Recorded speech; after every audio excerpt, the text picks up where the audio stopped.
open this new school.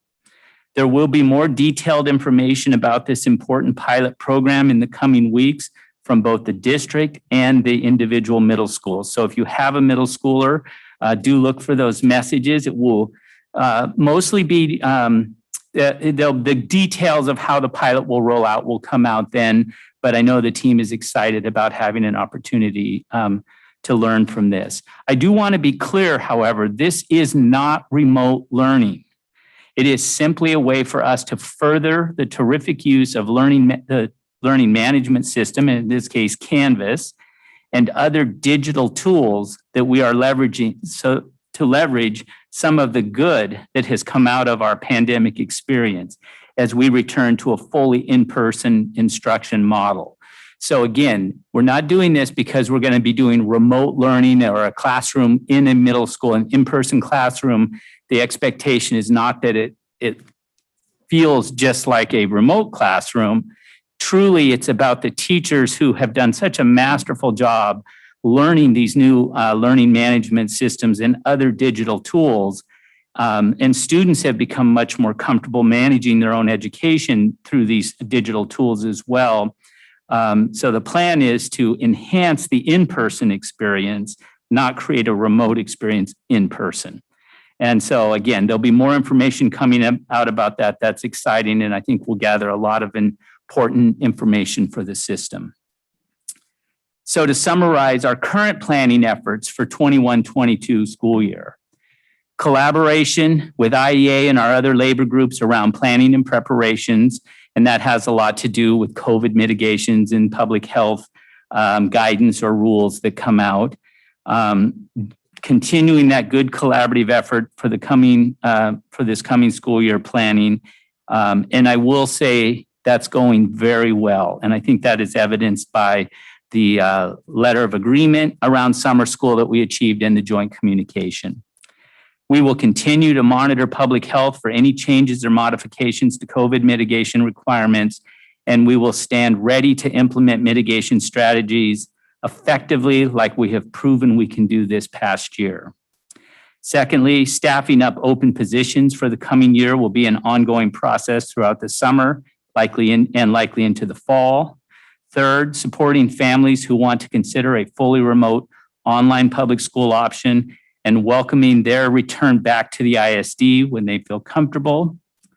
And finally, please stay tuned for more updates throughout the summer, especially as we get into August.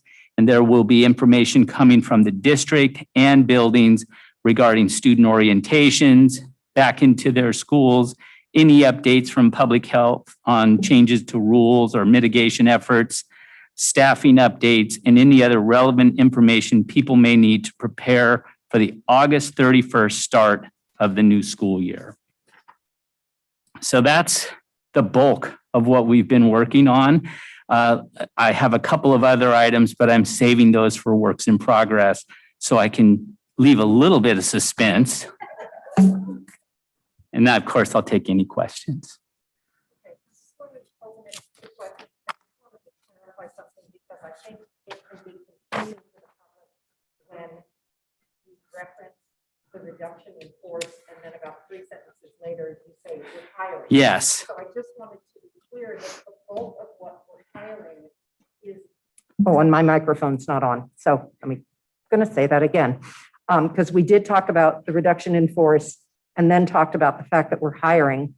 But the hiring is largely for positions like bus drivers, food service, special education, which were not actually involved in the reduction in force. Yeah, well, now technically we did have to RIF some special ed teachers, but they were among the first recall Right. because of their specialized certifications. So thank you for that clarification, President Weaver. Yes, we have a lot of classified positions that some we had to put on furlough and some we reduced, but we also lost a lot over the spring and continue to retirements and finding other jobs and that. So we do have to replace those. And the teacher hiring, we still have some special ed because we had open special ed positions even as we entered into the RIF, and some harder to fill positions. But as I said, we could get to a place, depending on how enrollment comes in, where we might start needing regular social studies teachers or third grade teachers as well. But right now, a lot of it is in the classified sides and then those hard to fill sides. So yeah, I know it is a little confusing for folks. And again, I say that we could continue to be hiring, and I say this to anybody out there who's thinking about employment on the certificated side, right into the fall, which is, it's unusual given the last 10 or 15 years in the district. It wasn't that unusual 20 years ago when we were rapidly growing back then too. And we often found ourselves understaffed in October, for example. So I remember as a principal having to hire into the fall. And that's what I'm talking about. It's not fun to have to do that, but if it signals that families are returning, that's a good thing. Yeah, I just wanted to be clear about that because I think that can be very confusing for the public. And then, of course, the other piece is that we did execute the reduction in force based on an absolute worst case enrollment scenario. Yes. And legislative financial support scenarios. We didn't have a state budget when we executed the RIF. If you'll recall, and we did, you're absolutely right. It was a worst case scenario. We were protecting the financial systems of the district, and we got a better than worst case scenario state budget. We could still have gotten more, but we're thankful for what we got. And yes, now we've moved forward 2 months, a little more than 2 months later, and we're in a very different place now. Okay, so do I have questions from the board? Nothing? Oh, we could. Yeah. Is there any public input on this particular agenda topic? Nope, apparently not. Okay. Did you have a question? I have a comment. You had a comment? Yeah, I have a comment. So really great update. I'm particularly excited in the two of the items that you brought up. And so maybe if you could talk a little bit more or just how people get access to it. Is the assistance in determining the online program? I heard a name, I couldn't write it down fast enough. And so I think that's really great to help facilitate the process by which people access those resources. I think we talked about that last school board meeting. We did. Yeah. Debbie Romano in our enrollment and transfer office. Debbie has been there for many years. She does a lot of the in-district transfers, and but she also will guide people and has historically, if they call her office and they have an interest in, say, they want to go to WAVA or K-12 Insight, if they want to be in a full-time online school. I will say, and this is another positive that has come out of the pandemic, OSPI, who kind of oversees all of these public online schools, it used to be literally like a paper process where people would come in, unenroll, get a CUME file, and they were passing or we were scanning documents and sending them. They actually can do the whole process now online. And so, but if they have any questions about it, if they go to the message that was sent out last Tuesday, it had the link that would take them right to our page, which has great information. It'll link you right to the OSPI site as well. But they can also email or call Debbie Romano directly as well. And she has taken calls since last Tuesday, not a tremendous number. Debbie believes that a lot of the people that were thinking they wanted to do this probably have already done it. They did it early, but they'll keep coming in. And again, as I'd shared at our last meeting, as we looked at it and looked at the numbers and the costs and the resources of setting up our own ALE or something like that, we determined that we didn't need to reinvent the wheel. There were online public schools out there. The only downside is they do have to unenroll from the ISD.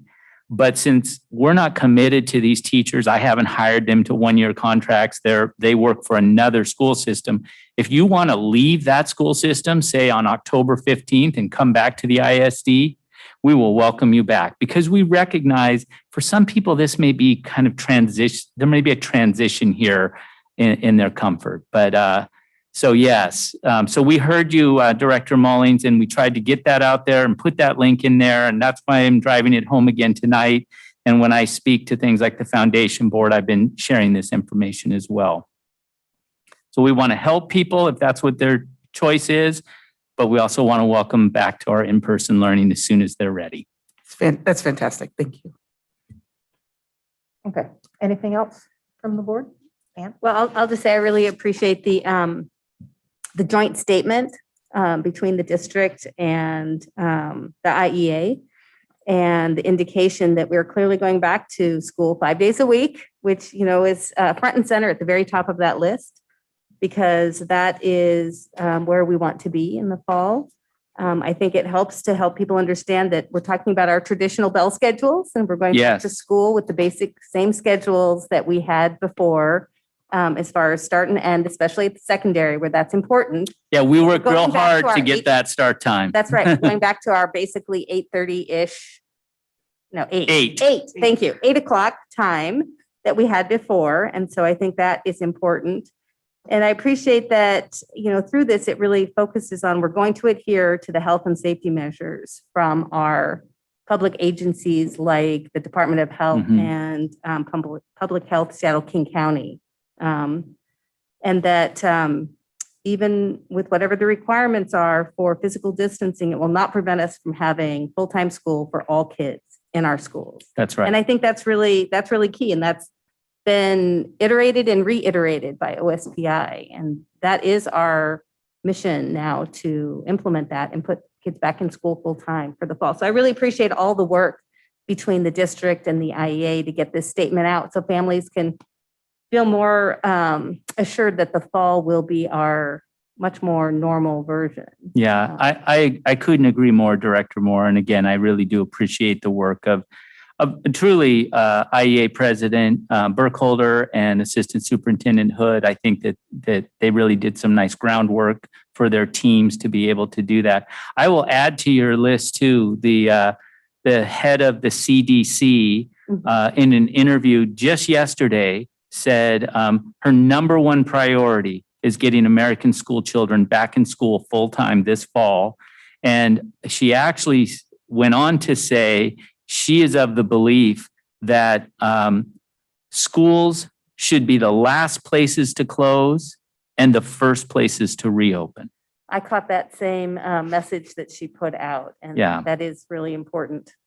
We've learned a lot We have from the exclusion of students in school. And, you know, I'm not going to go back and relitigate the past or anything like that. But I think I also believe that we've demonstrated that prior even to vaccinations, that we could run our schools and not cause community spread of COVID. And so that's why we believe in those mitigations, and we will do them. And with our backstop of a vaccinated community, I'm very optimistic about the fall.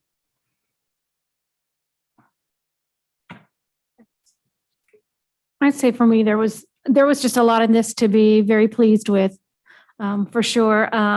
Definitely the fact that we're doing a summer school where there's no charges for that, and transportation is huge. I mean, the transportation part just, I'm glad that we're doing that.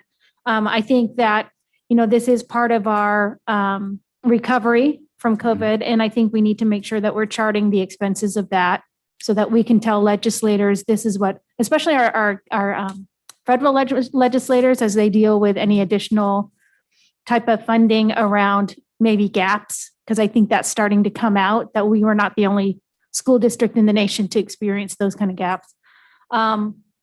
Very happy about the promotion of Dr. Bailey, and I think that's well-deserved. So applause. And Yes. Very excited for her to be in that position, in that role. And the fact that you're starting to staff up what you're doing in that department as well.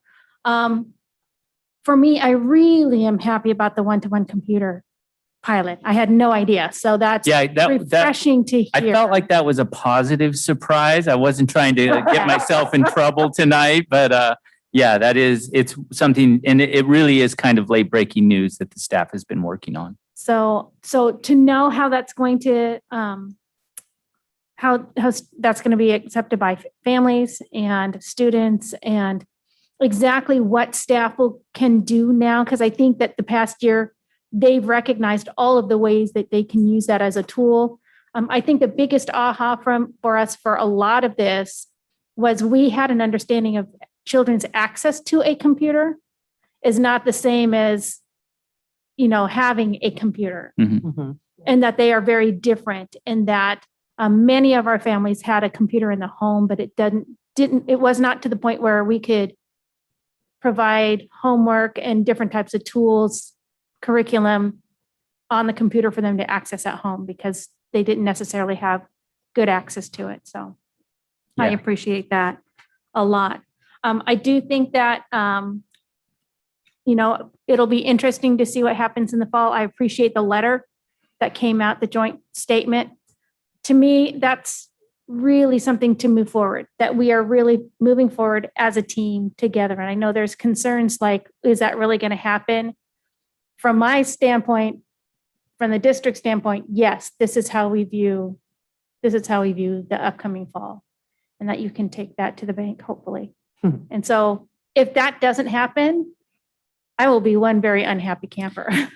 Well, I'll have a lot of egg on my face because I recorded a 5-minute video in which I said that, and there's probably about an hour worth of past board meetings on YouTube where you've heard me talk about that and reference the board resolution. And I really do believe, though, that it's something that I hear that educators want. They did an amazing job teaching under extraordinary circumstances last year and learning new ways of teaching, fully remote, concurrent, hybrid. But I think that most would agree they're not as effective as our normal or traditional in person. And it's actually a lot harder. And you just miss something when you're not in that classroom space together. So I think it's well-received information from our teachers as well, Director Moraldo. I think they're excited about the opportunity. I think we all want as much of a little bit back to normal as we can get.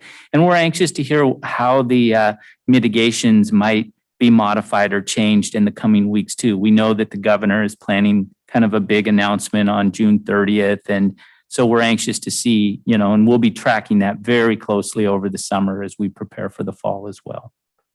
And I just think the fact that this is a joint communication is so important because there was so much push me, pull me over the course of last year.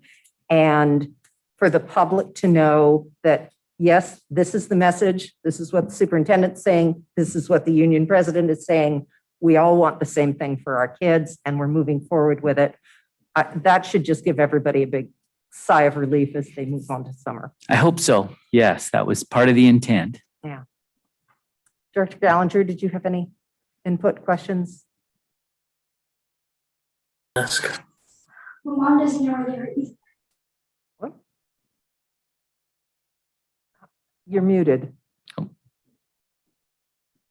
Oh, think maybe he's talking. I think to you might be somebody talking to else. someone else in the Okay. room. Yeah. Okay. No, I have not been allowed to be unmuted this whole meeting. So Oh, Sorry. So- You could have done something. sorry, Harlan. Did you have any input, any questions, any comments? I know I'll save it for the next topic. Okay. So unless there's anything else, I'm going to move us to the next topic. Okay. And our next topic is discussion basically on the board's role in memoranda of understanding. And does someone want to start this conversation with a motion? And I didn't have specific motion language attached to the agenda because there were a number of different ways that this could go. So I'm going to just ask if anybody has a motion. Sure, I will. Okay. I move that the board approves any temporary agreements such as a memorandum of understandings or letter of agreements or letters of understanding for the 2021-22 school year. For conversation's sake, I'll say second. Okay. So I have a motion and a second. So I guess, do you want to speak to your motion? Sure. I totally am grateful for the work that's been done and for joint communication. But I think that this optimism needs to be translated into action. And we've seen enough up and downs. And speaking with my healthcare hat on, I don't think that we're done with the roller coaster ride. And I think we'd be naive to believe so. That a couple of things happened last year that we don't want to repeat as a community member and as a parent in this district. And one is the unpredictable nature of things. And two is the lack of this board to be able to represent the community voice that we can do and are elected to do. And that's clearly came out last year. So I think those are things that are really important to me that I think that we should be able to do. And if there is uniform optimism shared across all stakeholders, then it should be a really simple and easy thing and should be not something that adds to contentiousness, but it should add accountability for us to be able to accomplish things that we want accomplished. An example would be, we were pretty clear that we didn't want or believe that having metrics in a MOU was appropriate, given how fast and how frequently the directives change from DOH and Public Health Seattle King County and the CDC, frankly. And so what we saw is that we were one of the first districts to get an agreement in December with our teachers, but that actually became a harm rather than a help. And why that was is because of a lot of very specific language. So when we fast forwarded into the springtime and we're doing the 612 MOU, again, very clear that having those specific language and metrics was not going to be part of it. We were assured by the administration that that was going to be the case. And then what came forward and just was handed to us was something very different than what we were told was going to happen. And so I think on behalf of our community, that we deserve an opportunity to weigh in on it, because we do represent the 100,000 people in our community and the 20,000 students and families here.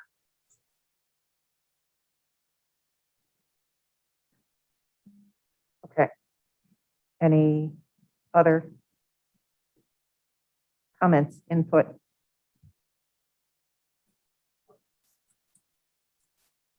Well, to say in general, as a policy governance board, if we want to take additional controls, then we should do it through policy. And if that's where we wanted to go, then that would be my preferred way to do it, or to consider doing it. I would be fine with that. I mean, that we have things that we name schools and do mascots and colors, like that seems to be inconsequential for actually reopening our schools, which impacts every student in our district. So I think that should be the purview of this board, just like approving collective bargaining agreements. Certainly, this past year shows that the collective bargaining agreement is really an irrelevant document in a lot of ways. So the more relevant documents were the MOUs. So if approving collective bargaining agreements are part of what we do, I think that policy should warrant that MOUs, LOAs, whatever you want to name it, should be in the same vein. And I guess I would say, if we're going to do it through policy, then I would want to table this motion until we can draft policy that would address the issue.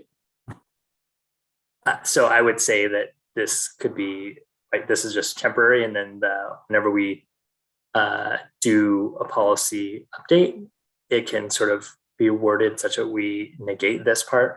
But with school supposed to be opening in a little over 60 days, I don't think that we're going to turn policy around that fast.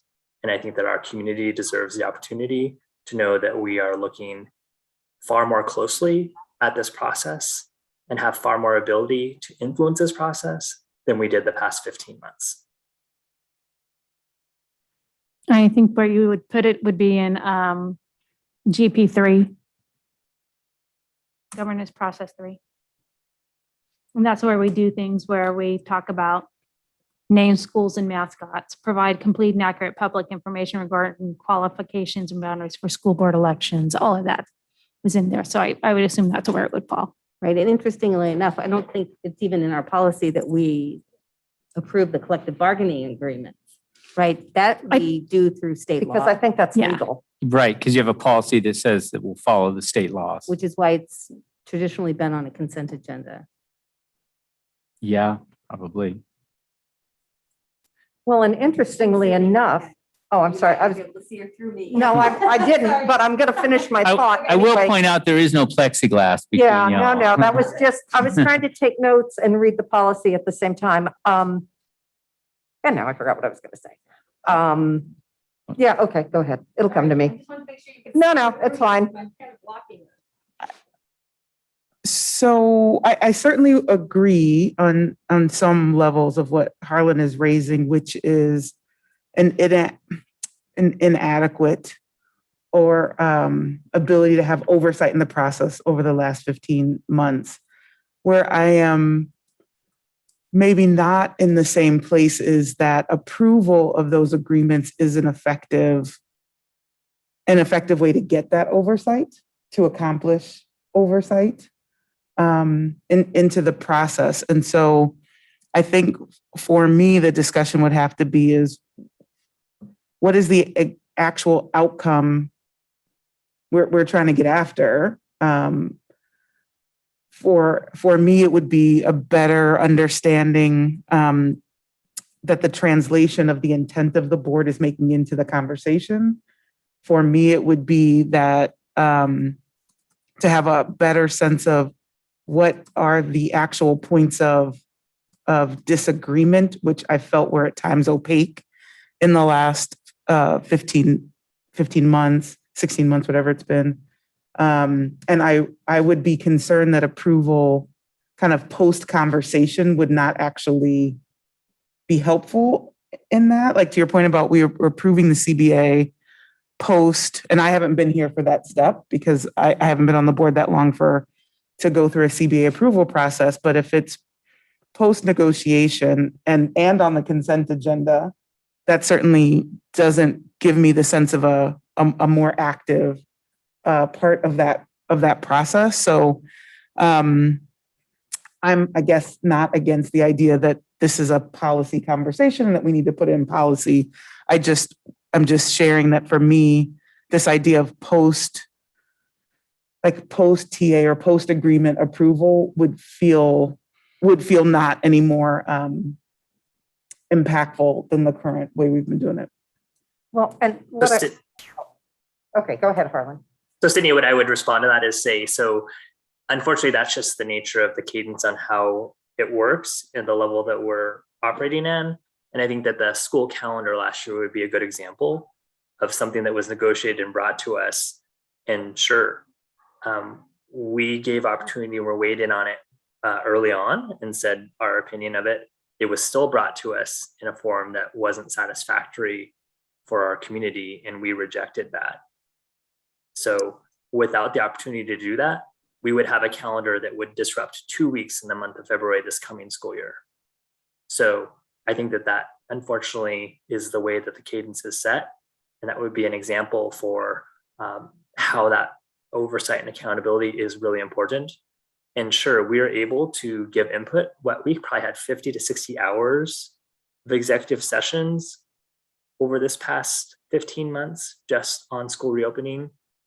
But my response to that would be, was that time effectively used as far as when we measure it based on outcomes? Yeah, and I think the example you bring up is actually the one that gives me the pause that I have, because the way I experience that example with the calendar is as a backstop, right? We certainly can control a backstop, a final rebuttal, but for me, I guess I agree with you. If there's all these number of hours, which 50 or 60 is harrowing, but probably accurate of the time spent that we had these conversations, I would like to figure out how we spend those times in a way that is is more productive, and that we actually work through what that process could and should look like to be appropriate versus the backstop. I feel like we always have the backstop. We never not have that option. So for me, I'd want something much more participatory in the beginning, or maybe it's a more structured component at which we can engage earlier in the process. So I guess I'm not against the final arbiter, the backstop point, which you're raising. I just saying for me, that feels, it just doesn't feel as satisfactory. I agree with you. We don't have the final backstop though. Currently as written, there is no opinion of the board to be that final backstop. Yeah. And that's what I'm asking for is that we have that ability in this next round to not have 2021, 2020 school year be just the same as the school year we just went through. Yeah, but I guess you'd have to read me From the beginning.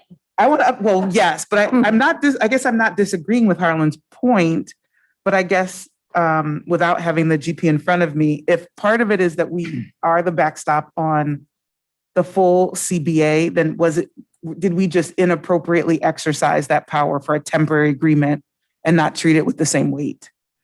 So is it really an issue with change or just the way we executed the process? So I guess Harlan, what I'm saying is I think I have an and to your suggestion, not a, I'm not against it. But again, I feel like that's where I'm missing out is since not being part of the full CBA process previously, I am right now, as I sit here, struggling with why the temporary agreements actually weren't treated in the same manner from a legal standpoint. They hold the same weight. That's exactly one of the points I was going to raise is that I'm confused as to why we approve a CBA and we don't approve an MOU. And why they're different enough from a legal standpoint.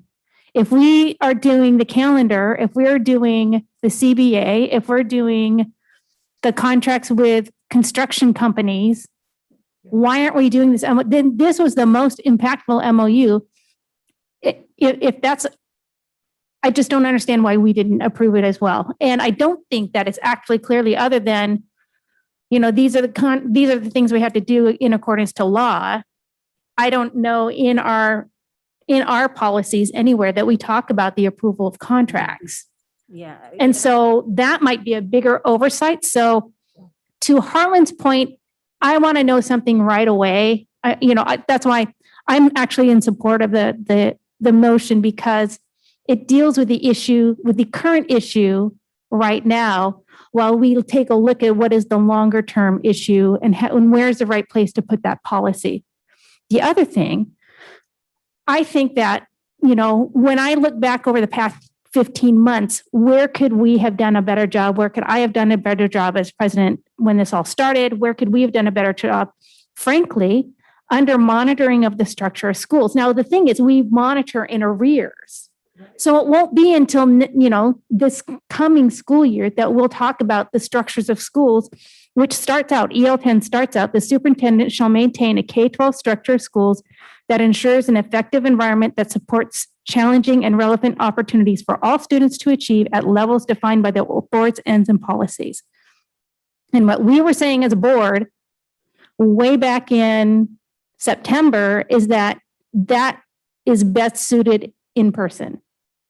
And that's why we were doing all the work to try to get us to safely open schools up for all students that would be willing to participate in in-person school.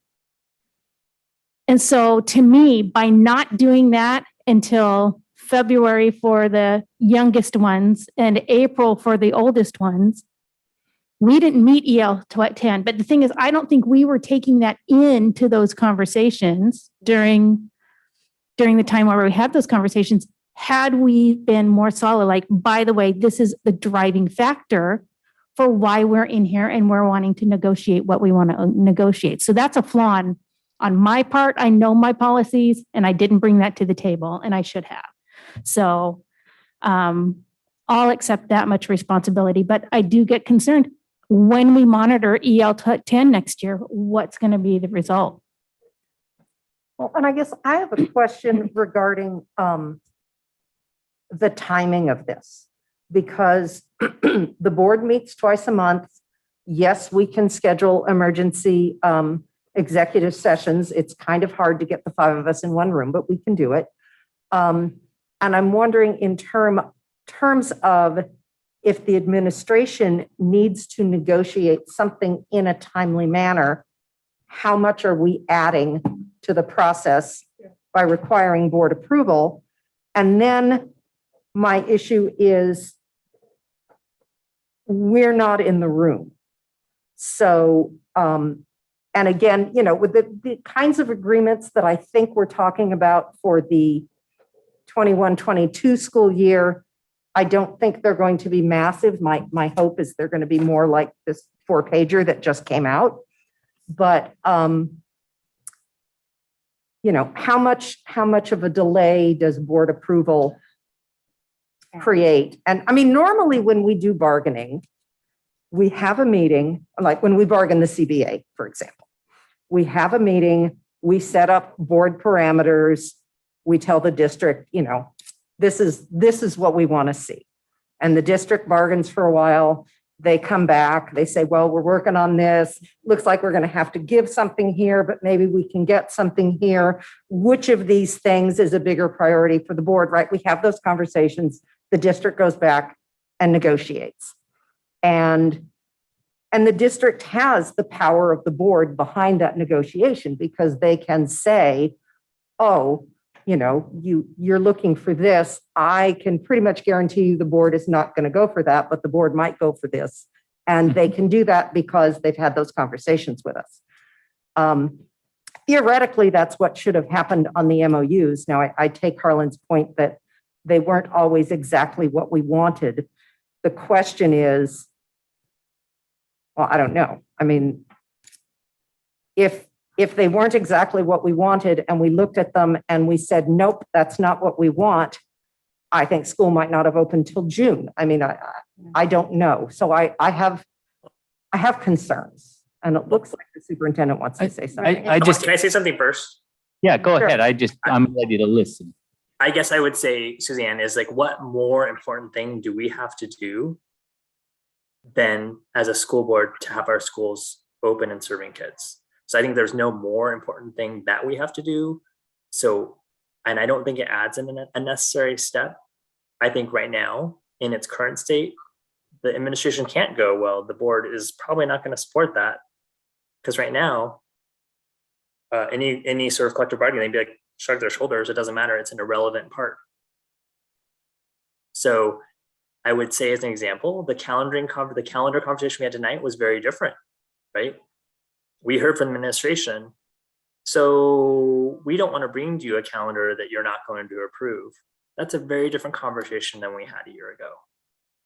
And I would argue that ability and us exercising the ability to serve as that backstop, as Sydney said, was really critical in us to have a different conversation. And that's all I want. I have no reason to believe that this shouldn't be an easy 4-page or less document that outlines, we agree, we prioritize health and safety. We've done it, we've demonstrated it. We prioritize that in-person learning is the best way to do it. And that we're going to follow all guidance provided by federal, state, and local public health officials. To me, it's very simple. But I think translating something from a joint statement into a signed document is really critical step. And I was going to add, to do this, we're talking about doing this with all of our labor groups, because this would be That's- all MOUs. That's kind of where I We have want 7, 8, 9, I don't know how many labor groups. right? seven labor groups. And that really, that's kind of what I wanted, just to get some kind of add some, I guess, technical information to the conversation because I would have to do a lot of interpreting of this resolution as it's currently in the record. Because does this only apply to IEA or does it apply? We did about 45 MOUs, but before I go there, Marnie, I want to acknowledge something that you said because it kind of resonated with my own thinking, that obviously one of the shortcomings of this past year was mine, because I need to do a better job of interpreting the will of the board or the parameters when we have these executive sessions. And my team and I are trying to understand that. I will tell you, at times this past year, it was tricky, given that you're 5 individuals. And I want to be very clear. I will never have, and I never will poll you. That is not legal in an executive session. So I'm trying to interpret, and I don't think I did a very good job of that, because as I heard Dr. Gallinger at the beginning talk about parameters that he thought were very clear, that what the board would accept or not accept in an MOU, I can tell you to this day, it was not that clear to me. So I clearly missed something in translation there, and I just have to own that. So I don't think we were a team at that point. You were the president and I was the superintendent. I didn't go back to policy either. So I own that along with you. The other thing, I do think it's important for us to put this a little bit into context. We've never had a year where we've done it. This is my 33rd year in public education, my 25th year as an administrator. I can't tell you how many contracts I bargained over the course of my career. And there's never been anything like this last year. The vast majority of MOUs are going to be around things that are minutia things in a contract, so that maybe we can use this employee for 2 hours a day in this task outside of their job description. I mean, I'm inventing examples here, but I want to be clear. MOUs that write the entire structure of the modality of learning, I've never seen anything like that before this past year. So it's very different. I would encourage you, and there is some concern around the timing too, Director Weaver, but I would trust the board would figure that out. If we needed it in a hurry, we'd find a way to get together and get a vote taken. But I would also say that, and I know this is an overused word, it was unprecedented times. So that's why you were getting MOUs that were literally creating a structure by which we could have school. Never seen anything like that before. I hope that I never see anything like that again in my career. That's why we have collective bargaining agreements, much more thorough, thought out documents. And then lastly, again, we have 7 labor unions, 8 bargaining groups, and I think they're all important. And if the board is going to be approving or not approving MOUs, I wouldn't recommend that you are selective to one union over the other. So there might be, and again, in a normal year, I don't know, I would have to ask, Dawn has only been on the job for a short time. I'd have to go back and ask some of her predecessors. But I would assume in a normal year, you might do 2 or 3 MOUs or 4, never 45 that I can recall. I just wanted to kind of give you that context that we're working into. Okay. I have another comment, but I've got 2 hands up and I was looking at Ron, so I have no idea who came first. Ann. I think part of the challenge, and that we experienced it last year too, is you're right. We go in and we have discussions about what the board wants, right? But we're not taking a vote, so you don't know clearly the actual will of the board as a single entity, because you're getting input from 5 of us. And we were not always on the same page. And we weren't. And basically then what that does is put it on you to go and make the very best deal you can to get kids back into school. Because if we go into the same situation, again, if we're in a discussion about what we each want to see, we can't take votes in the exec session. We'd have to come back out here and then take a vote about what we want to direct you to go and make that deal. Because it has to be, if it's going to end up being something that the board will ultimately approve, you can't know exactly what the board will want unless we've already said it and voted on it. Well, and can I just tack on to that? Because this was where my mind was going. Logistically, you guys negotiate an MOU, it comes to the board. Do we have time in executive session to discuss concerns, or do we discuss concerns at the table? Because now are we suddenly bargaining in public because we're saying, well, okay, I don't like this part of the MOU, or I don't like that. If we do that in a public session, I think we're bargaining.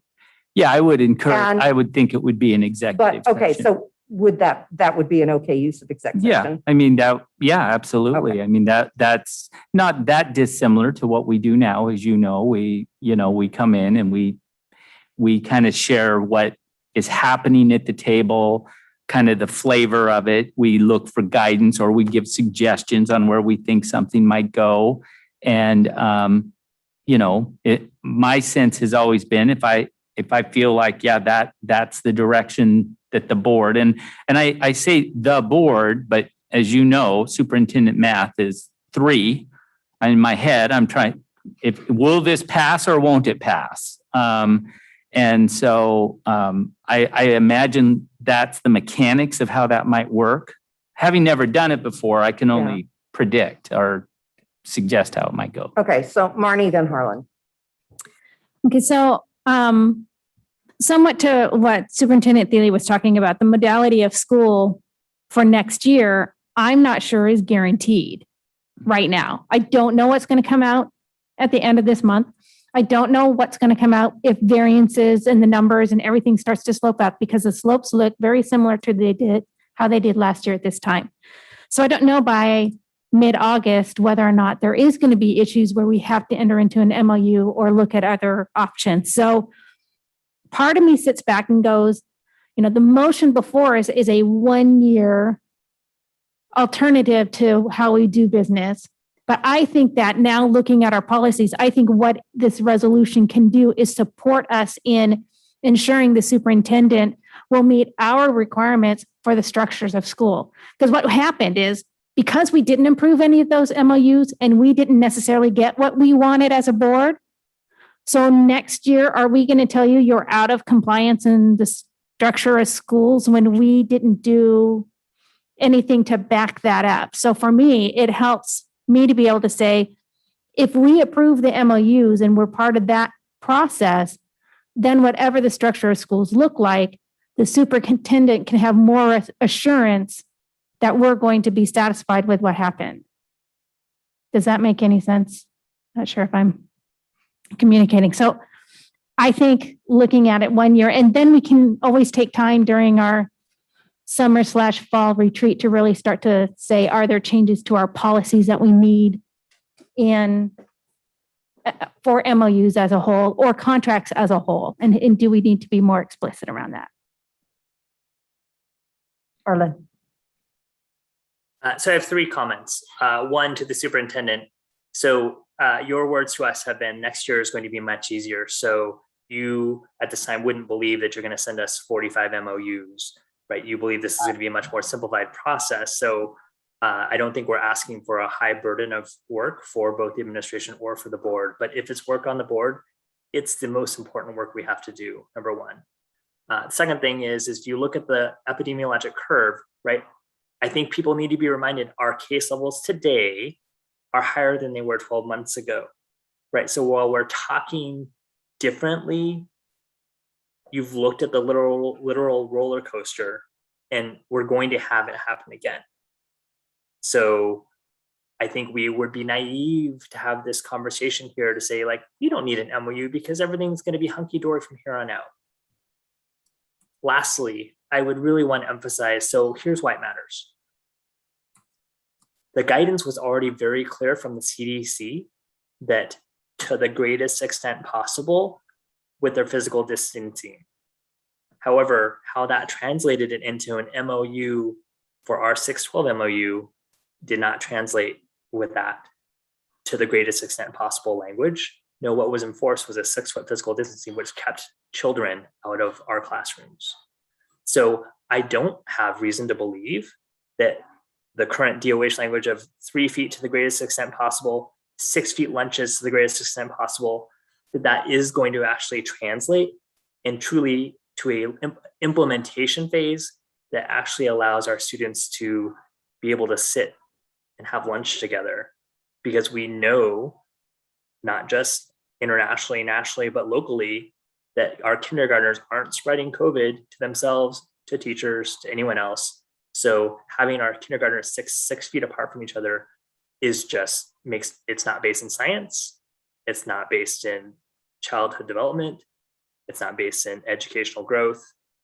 So based on past experiences over the past 15 months, I don't have confidence to believe that without the support of the board to know that we need these things, our students need these things, our staff needs these things, that we need this opportunity to be able to be the voice that the community elected us to do.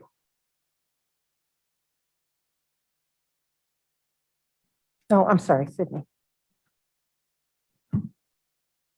So I think it's been a good conversation. I think, and maybe part of what this conversation brings up for us is we have had this very difficult, unprecedented, I might call it traumatic experience over the past couple years, and there is an opportunity for us to sit down and look at where have our policies held and supported the work we believe is important for schools in the district, and where have they not? And that's probably a pause we haven't taken, and maybe that's what the retreat time is about. But I think what this conversation brings up is we certainly have a gap in the policies as currently written and or executed. I still have to work that out in my head if it's one or both, that did not allow for either the best translation of the will of the board, or maybe an understanding that there was a potential downside for not translating the will of the board by having some sort of approval. I think that in my mind, and it's the efficiency expert in me, I always want to solve the problem earlier. So what is the way to do that earlier? But I think I can pull back on that in thinking the likelihood that we go through the same churn, to your point, Superintendent, of 40 plus MOUs, the likelihood I agree is less. I don't believe it's zero.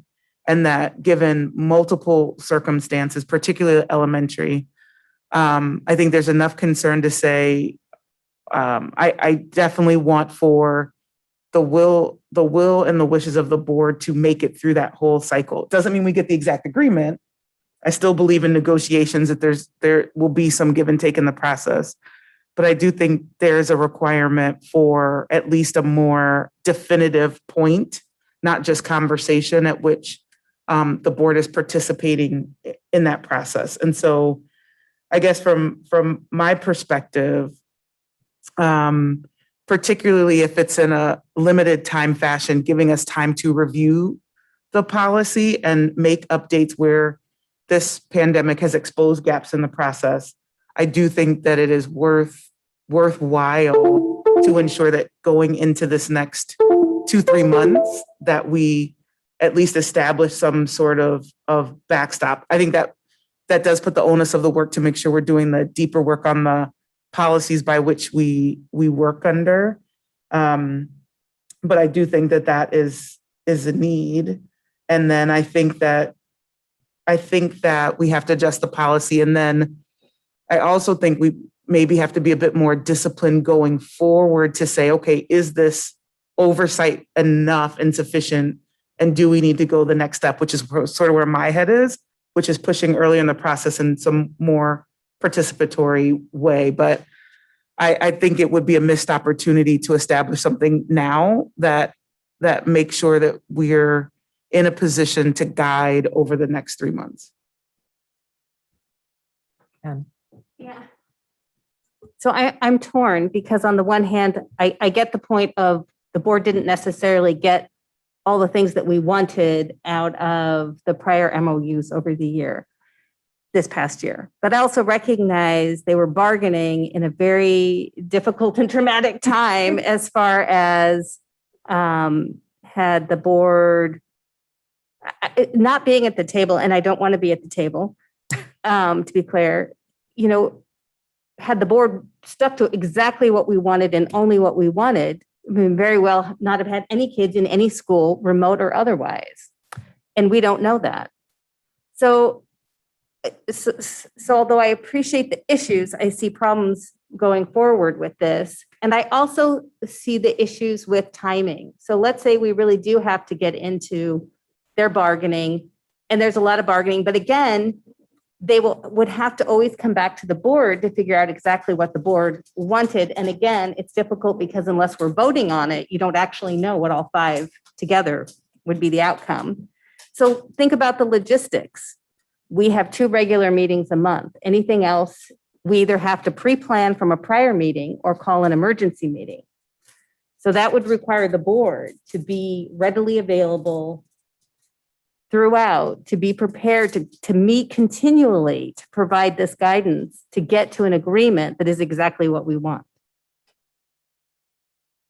And I think that's starting to put tying the hand of the district to have the board to be basically a part of the bargaining through a back door. Okay. Because just agreeing on the MOU at the end is going to be too late. To your point, our input has to be firmly entrenched in it earlier from the beginning. And maybe it's our process of providing our parameters of what the board wants and maybe more clearly articulating and written down, exactly what the top priorities of it are and what are basically unacceptable. Okay, Harlan and then Marnie. So, Anne, I think that you take the half glass empty approach. I take the half glass full approach. If we had more input into it, we likely would have had our elementary students in more than 14 hours a week. We would have had elementary students have the opportunity to actually play together, to eat lunch in the buildings, to have snacks, right? We watched Mercer Island School District have full elementary days for months and months. So I think that was a missed opportunity for us.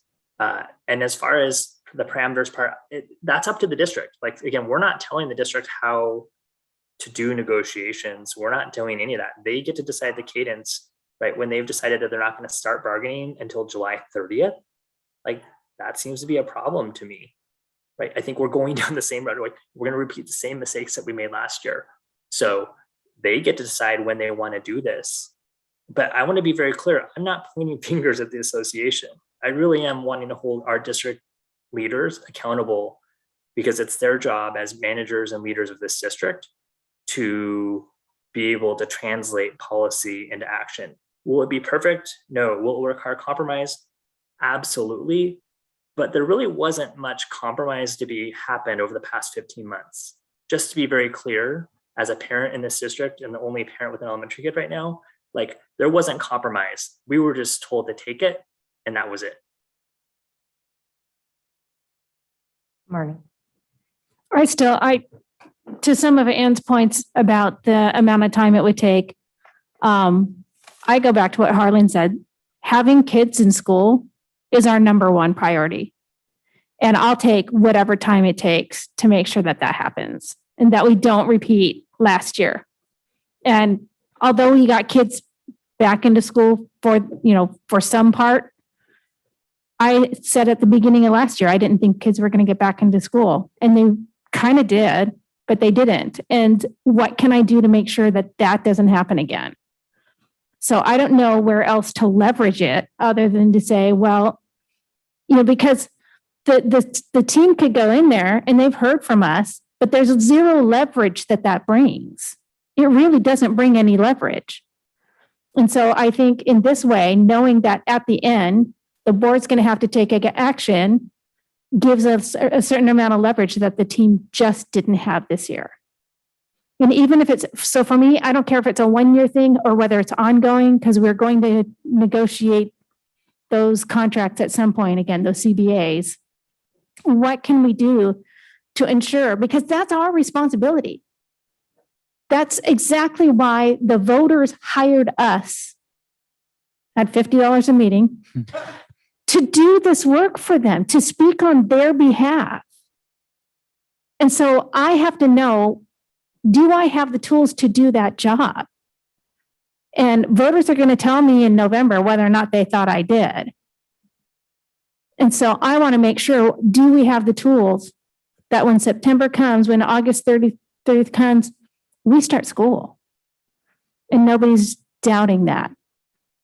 And so I don't know, like I said, I'm looking at this letter of agreement or the joint letter, the joint letter that they created, and it looks great. But I'm wary. I'm wary that that's actually going to happen.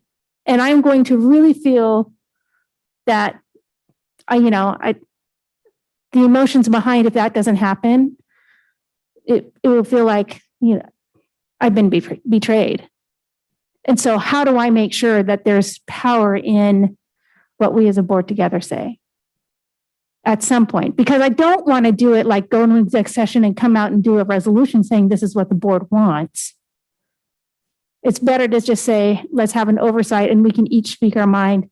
I know it's difficult to try to piece what you hear and like, is that going to get passed? But I do want to say at the end, being able to say, yeah, the board's not really going to accept that.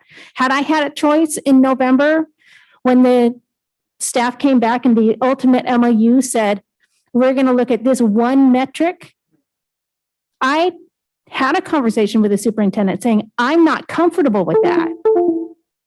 But there was no power behind that other than me saying, I'm not comfortable with that because all the state has to do is say, we're only going to test people with symptoms and not do the broad testing. And so we're going to say it has to be less than 5%, but the only people we're testing are people that are with symptoms, and you're going to have a higher number. So I knew right then it was a number that was going to be difficult to meet. And then that number just went away. The measure went away. So what do I do to ensure that we can come back to the table and say this, we're not satisfied with the MOU, and say, no, it's not good enough. But I feel like I'm rambling, but. Sydney. I think if the question is about the time or the disruption of time to do the approvals, that's one I reject. I think we demonstrated over the past 15, 16 months, a whole lot of hours of 5 of us in the same place, even virtually.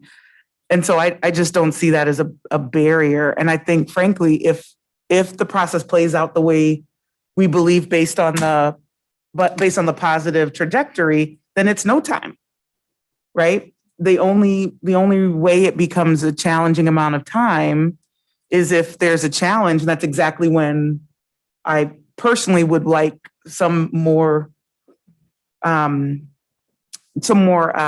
in the game in the process. So for me, time is time to review, approve, that kind of stuff is not an issue for me. And I think we've demonstrated many hours together over the last 16 months. Part of it isn't just our commitment to our time, but our actual legal obligations as far as calling special board meetings. I think they require 24-hour notice. You can actually do it without 24-hour notice. We have always practiced that. That's what I'm partly inquiring about is what is our ability you can meet at any time. Bargaining is scheduled. We can schedule. Well, I guess we can schedule executive. We can schedule continual everyday executive sessions while the bargaining is going on. You could. That would solve that problem. I think part of our issue would also then, and again, I'm looking at the logistics of this because I don't want the logistics of involving the board to hamper the district's effort in making that bargain and that deal that needs to be made. So I'm inquiring, right? Yep. Because, where was I going? I don't know. Whereas I would see, I don't want to have the logistics of the board hamper us to have a voice and have things move forward, right? I don't want to sit back and say, well, the logistics are too hard, so I'm not going to put my voice in. No, our voice has to be there. And it was in this time, although clearly the board doesn't feel like its voice was carried through enough in the ultimate deal. I might suggest that I agree that I don't think next year is going to, it was an unusual year. I would be shocked if we had another 45 MOUs or letter of agreements or anything like that. I don't believe that will be the case. I will say in terms of the work cadence, one thing I would say, one challenge for the staff is often when we were having those meetings, we had already been at work 10 hours. I mean, so had some of you. Ideally, a different time structure would, I think, benefit all of us.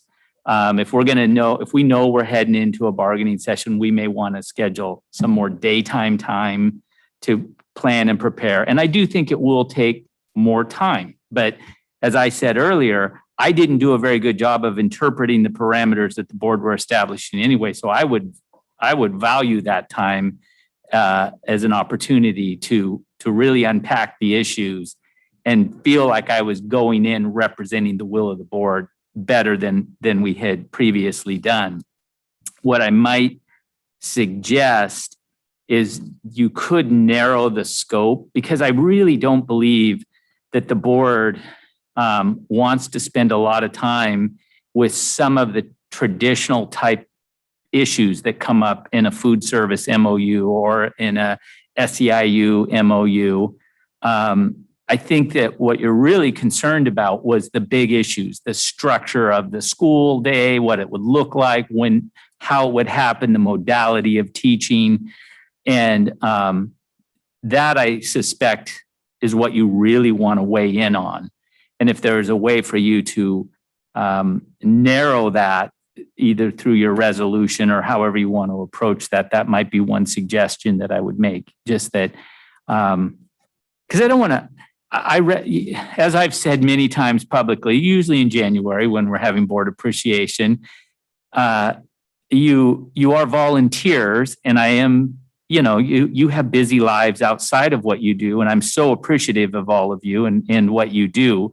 I don't want to burden you as if, it's my job to spend 40 to 60 hours a week here. And so I recognize this is really important to you, and I appreciate that. I just don't want to, you're not staff members. There's no expectation that you're here all the time and that we're meeting constantly. And I don't really believe that there will be a need for that either. So I suggest that is potentially one way that you might address this because I think it really is more of a short-term problem. And my hope would be that as we get out of the 21-22 school year, the pandemic will be well behind us and we won't be having these kinds of conversations.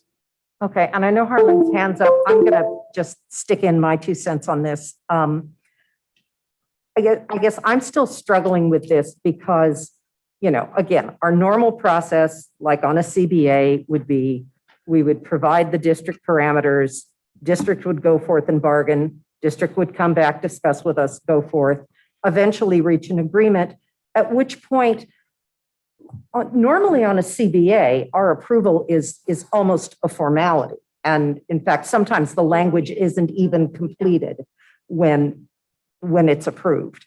Now, I understand that this year brought all kinds of challenges. I appreciate you're kind of taking the fall for not understanding the will of the board. I was in those meetings. I think the will of the board wasn't really clear because you had 5 voices that weren't all going in the same direction. So there's plenty of blame we can put on both sides. My other concern is I think some of the lines that Harlan was drawing in the sand, had we actually stuck to those, we just might not have ever reached an agreement. So there's got to be some flexibility in what the bargaining team can and can't do. And I think this last year was an anomaly. I don't know. I am pretty comfortable with the way that we do it. But that's just me. And Harlan, go ahead. So, it may take more time. I think, Ron, you've stated very clearly you think this should go much more swimmingly than last year. So I don't think it's actually going to, in reality, take more time. I think this is going to be an insurance policy that will never necessarily need to be executed, number one. Number two, I agree with protecting staff time and having this scheduled during the day. 3, if we can have a special meeting to discuss reduction in force, we can surely have a special meeting scheduled to discuss the importance of opening our schools for the 21-22 school year. And lastly, I would say, I disagree with you. I would want to your point about equitably evaluating every MOU that comes through this calendar year or academic year, I would want to do all of them. They can go on the consent agenda. Not all of them have to be discussed at the table every time. And we don't have to have executive sessions about everyone. There are plenty of even CBAs and MOUs that you didn't have any discussion with us before, other than like a one-line update. So I don't think everyone has to get the same amount of time, but I do think that every one of them during this year, that was my intention from an equity standpoint. But Sydney has brought up a good question about policy, like enduring policy questions, because I certainly have them. And in that policy work, it could be more definitive on MOUs that impact students directly or impact the school day directly, versus to your point of MOUs that are about like one teacher doing one thing. That probably doesn't have necessarily value or desire of the board. So I think that is a bigger conversation for the board to have. So can I ask you a question? Because you made your motion for the 21-22 school year.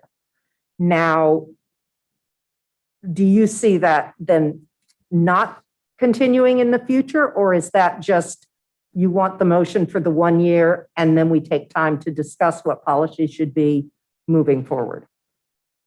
Yeah, I think we need something in place now for us to then, as a board, to be able to have a longer discussion on what would that, from as a policy governance standpoint, what would the role we play, if any? And I think it would probably be dictated by how this fall goes. Like these next 75 days will determine whether or not last year was an anomaly or not.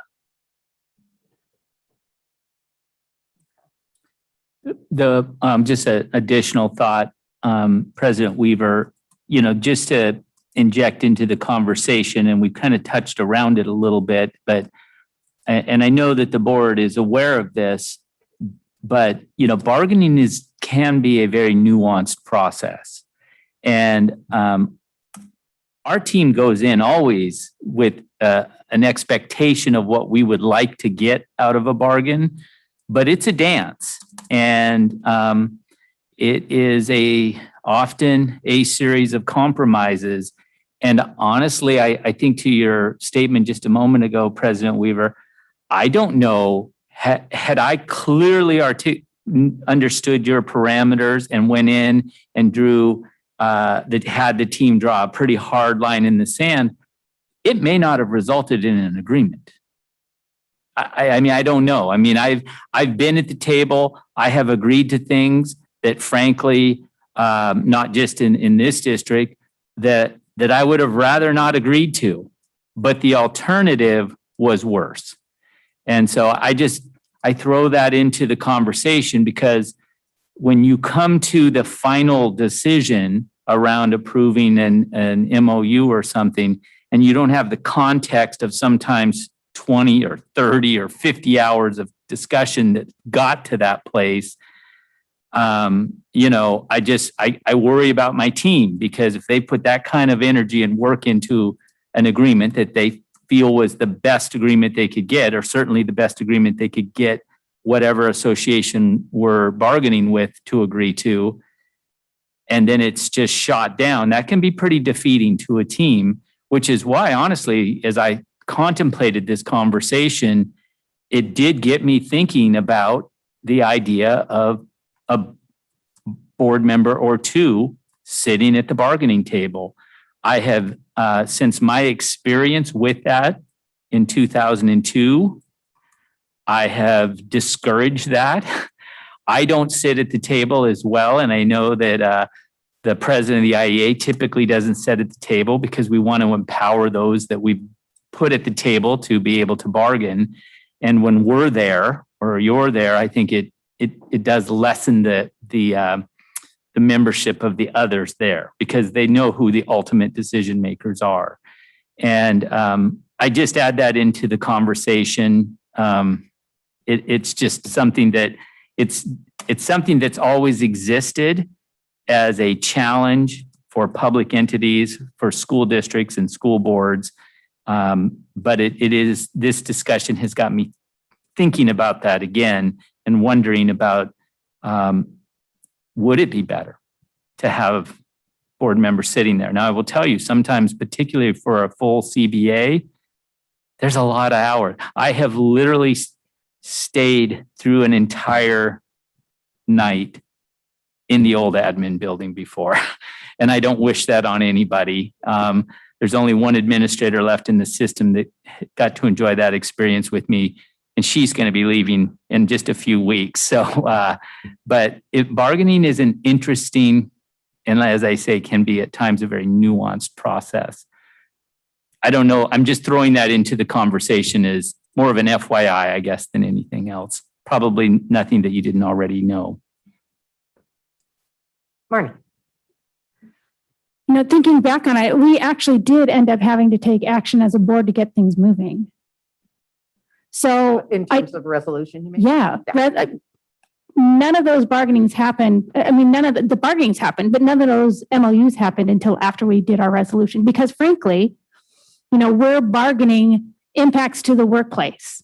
So we already had a CBA, and we could say, we're directing the superintendent to follow the guidelines of the Department of Health and Public Health of Seattle, King County, open schools back up. And then it's up to the teachers. You already know where we're at. So we do have some type of empowerment to do that. So I think being able to say, we want to partner in on this MOU so that whatever comes out is jointly agreed to, I think tells the union, yes, we want to be able to say that we are in agreement. And there are going to be times where you compromise, and that the board's going to take a look at that and say, yes, we're willing to compromise, so that we're the ones accountable for if schools don't open, and frankly, not the superintendent and not the superintendent's staff. Ultimately, we're responsible for that. So I think being able to say there was a compromise and we agreed to it.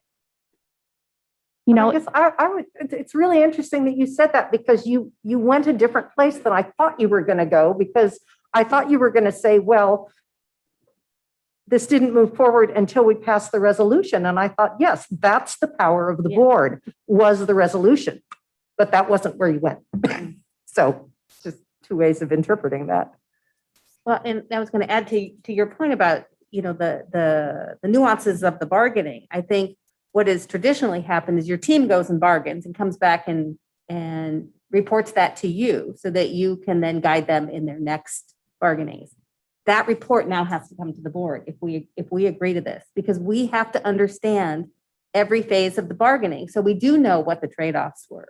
We do know what is one thing being trade-off for the other. Because if we just wait until the end and look at the MOU and then either potentially reject it, that's just not fair to the whole team that's been bargaining. So we're going to put ourselves, all five of us, in the position that Ron has been in this whole time. And that's now our job if we pass this. Harlan. And I would challenge that and say we were in that. That's how we got to 50 to 60 hours of executive session time last year, listening to all the. Oh, I'm sure there was way more than the 50 to 60 hours that we did. Oh, yeah. I'm sure, but what I'm saying is, like, we already have been part along the journey along the way on where we were going and getting board discussion and input into it as they went on that journey. That wouldn't change. We're not asking for any more or any less. I would be. If we're the ultimate ones that are going to approve this MOU. I think your mic needs to be on. Bargaining update so that I understand. Your mic needs to be on. It is on. It's on. We would need to understand all the phases of the bargaining that you went back and forth with. See, I wouldn't need that.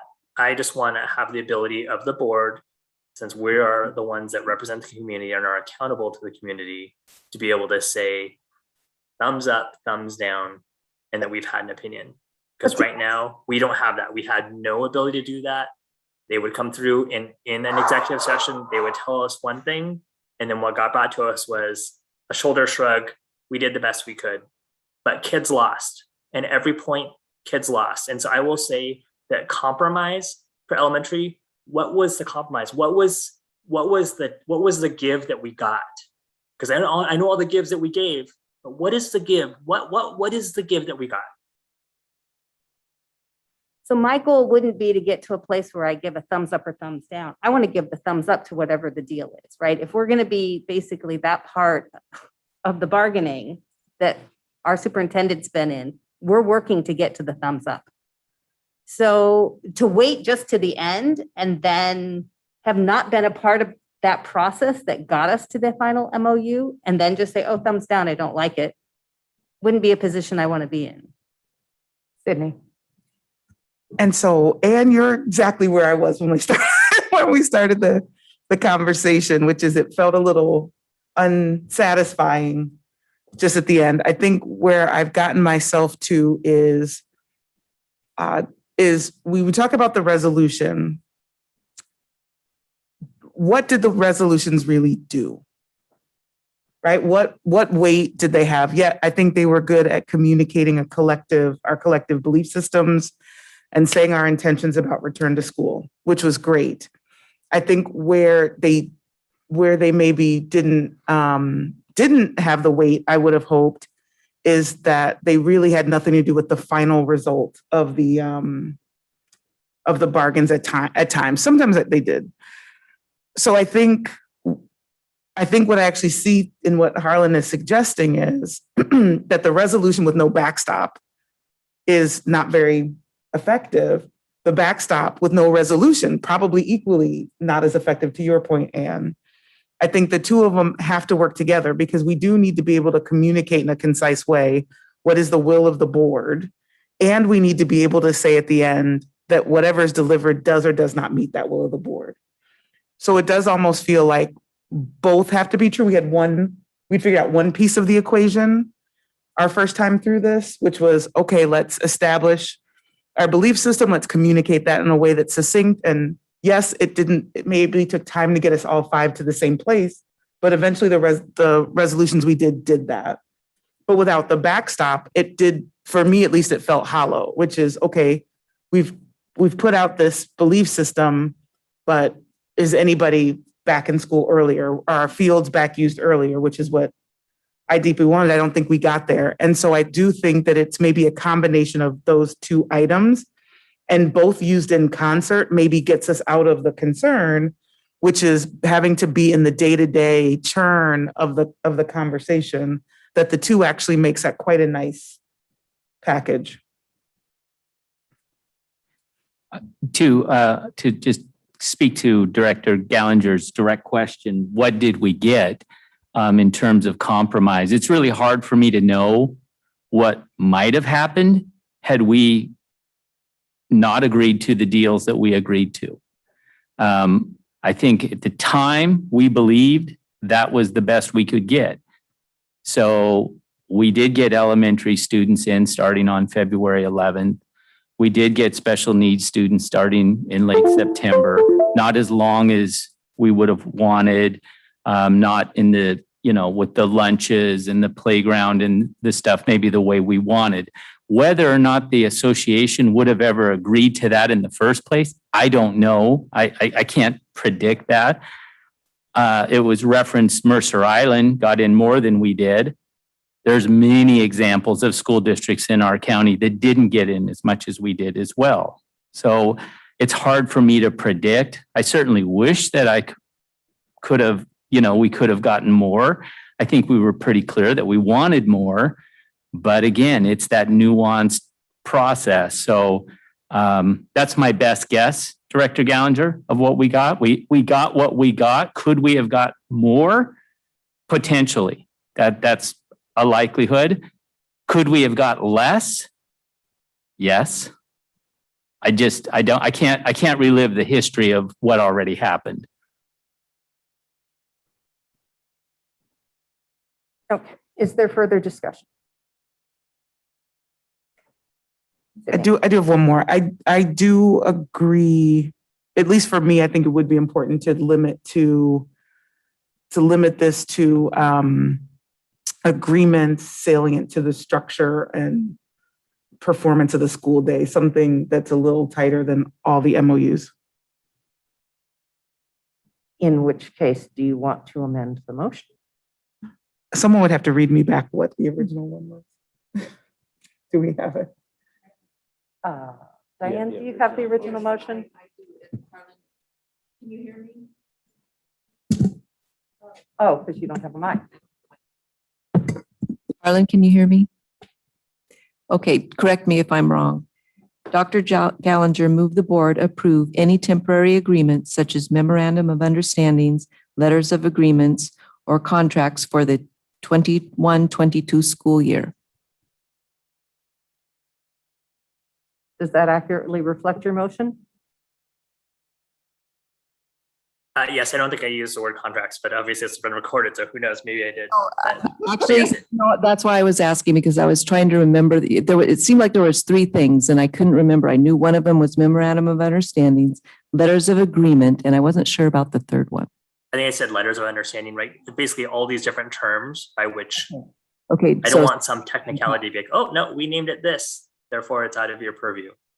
okay, so strike that. No, without the word contract. Well, we already approved contracts anyway. Yes. So, yeah. Thank you. I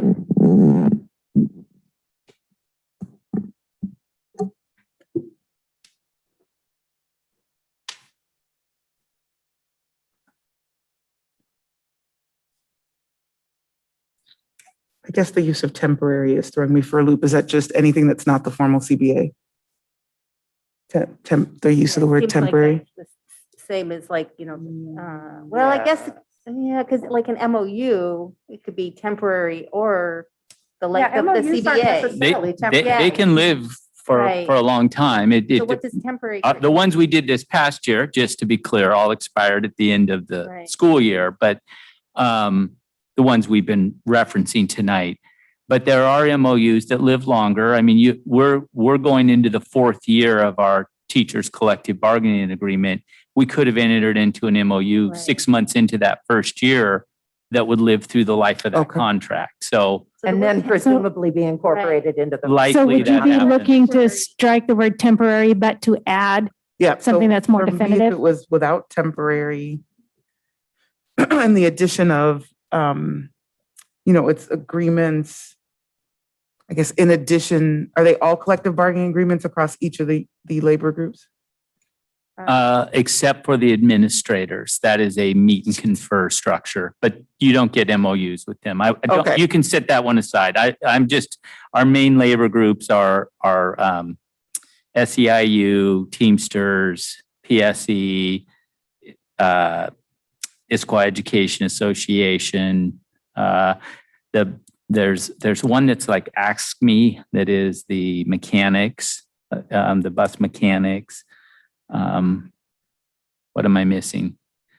There's, So I guess we could say, I would move that the board approves any agreement, example, letter of agreement, memorandum of understanding, whatever the third one was, for the 21-22 school year with impacts to the delivery of the standard school day. I would second that amendment. I'm gonna have to have you say it again. I was going to say somebody's going to. One time view. I think you said, I move the board approve, well, okay, so you would amend it to say this, but I move the board approve any agreement such as MOU or LOAs for the 2021-2022 school year that impacts, no, with impacts. With to impacts to the delivery of standard school day. Yeah, impacts the delivery of the standard school day. I think you need to actually further clarify what standard school day is. Get in there, Harlan. yeah. I'm just trying to narrow it down to, I don't think we need to get involved in if we're changing a food service provider or something like that. So you're not trying to limit it just to IEA, but Correct. Right. because it's only about and whatever the words end up being, the delivery of the standard school day, it would basically Yeah. probably narrow it to them unless making an agreement with bus drivers had an effect on. Right. And it likely, anything that would, of that example from the past year, I would assume you could make the case Yeah. that that's what it's about, that whether it has to do with limits on supervision from paraprofessionals and you mentioned bus drivers, but I think they could all have the intent of impacting our ability to run the school. And I'm trying to figure out too how to word. I Because think I I'd know what want we to all mean. include standard in-person school. Yeah, like schooling as it was prior to the pandemic And I guess I would just say, like, I'm not too overly concerned about this if we want to change the wording of it. Because we have the ability to put it on the consent agenda, I'm less worried about that. So, but I would still want visibility on if there is some MOU like bus drivers, food service. Like, I mean, remember a year ago, we took a strong stand in support of our bus drivers and food service workers, and I wouldn't want that to go away. So in my mind, I think that we're in the 5 to 10 number of MOUs over the course of the next year that we would be talking about. So I just don't think that the number is that many, unless the superintendent tells me that the numbers he envisions is far outside that realm. I don't. I mean, I suspect more likely what the outcome is going to be. We're going to be reverting back to our existing CBAs that have lots of language that govern the way that we do school. And create the expectations for both parties, the district, the employer and the employee. So I would anticipate, but it's just hard for me to predict what something might be. And remember, for these, when you have a closed bargain, as ours are, what we are talking about impact bargaining. So, and I do think that it just it's so hard to. Everything that I did prior to the pandemic did not play out the way that this last year did. So that's the only scope of experience that any of us have for that type of bargaining. So it's hard to say. It's hard for me to predict what might come forward for your approval. But Harlan gave some good examples. There was a lot of them last year. There was food service MOUs. There was MOUs with every group. And most of them were related to the operation of schools. Right, which is why we spent the time on them, Yeah. because they were impactful to whether we could deliver school. And so maybe based on what Marnie said, that changes. Because it's not the number of agreements I'm worried about. It's just that I envision that there could be some that just aren't relevant to what we deeply care about, and maybe that's just a wrong assumption. But I would say maybe the end of it being an impact to the delivery of the standard in-person school day. And I accept that friendly amendment, even though there's really no such thing. Good because you gave that friendly. Okay, I would say logistically, just one nuance that could happen, and I'm just trying to envision all possibilities here. Well, it may be something easily explained in a memo that you could put on a consent agenda. We may not be able to wait 14 days to the next consent agenda. So you may still need to have a special meeting, even if it's a very short one, just to come in and approve a consent agenda that has some MOUs on it. But I mean, again, that's possible. Like we're doing in July. Like we do mostly in July, although that has a 14-day. I'm just saying you may not be able to wait the 2 weeks that you normally schedule your meetings between. And I'm just saying that could happen. I don't even know if it will. That's just back to calling emergency board meetings. Yes. But that would also then give you time there was many times when MOUs had to be ratified by your labor groups this year. Yeah. So that time is actually probably of value in a lot of ways. Yeah, it's a true point. okay, so I think I have a motion to amend that's been moved and seconded. Mhm. Correct. Okay, is everybody clear on the amended language? Probably. That's okay. Gets me out of my chair. All right, get to I would actually like to stand just up. read the entire thing to make sure I've got it correctly. Challenger move the board approve any temporary agreement such as memorandum of understandings and letters of agreements for the 2021-22 school year. Ms. Moraldo seconded the motion. Ms. Mullings moved to amend the motion to limit the MOUs and LOAs to those that impact the delivery of the standard school day, meaning standard in-person school. Ms. Moraldo accepts that friendly amendment. Do we want the motion to actually say standard in-person school day? I would go standard in-person school day without the sort of parens after, Yeah. as I Right. pictured it as you were reading. Okay. I realize we should have probably done that with 6 different motions, but we play fast and loose with Robert's rules. So you want me to strike that meaning standard in-person school? Is that? No, Yeah, so strike that because it should just say, the actual motion language that Director Mullings amended was to with impacts to the delivery of the standard in-person school day. Standard, got it. Thank you. Okay, it's been moved. Yes. It's been seconded. All those in favor of the motion to amend the language of the original motion, please say aye. aye. Opposed? Okay, so now we have a new motion. Is there any further discussion before we vote on the amended motion? Okay, so all in favor of the amended motion, please say aye. Aye. Opposed? Nay. No. Okay, so motion passes 3-2. Thank you. Thank you. That was a good conversation. Yeah, and then we will take time at our next retreat to talk about how to actually incorporate this into policy, because I'm a little uncomfortable with Yeah. just passing motions saying the board's going to do this, because I think it needs to be incorporated into policy. Yeah, or I would decide, agree. do we want to make it in? I mean, that doesn't Right. make it a foregone conclusion. We Yes. want it in policy. Right, To right. discuss Fair enough. whether it should be in policy. Agreed. Okay. So that brings us to the annual evaluation of the superintendent. And do I have a motion? Certainly. I move the board accept the contract of Superintendent Ron Thiele and accept the annual summative evaluation of the superintendent, board superintendent linkage 5E as presented. Do I have a second? Second. Ooh, everybody's looking at me.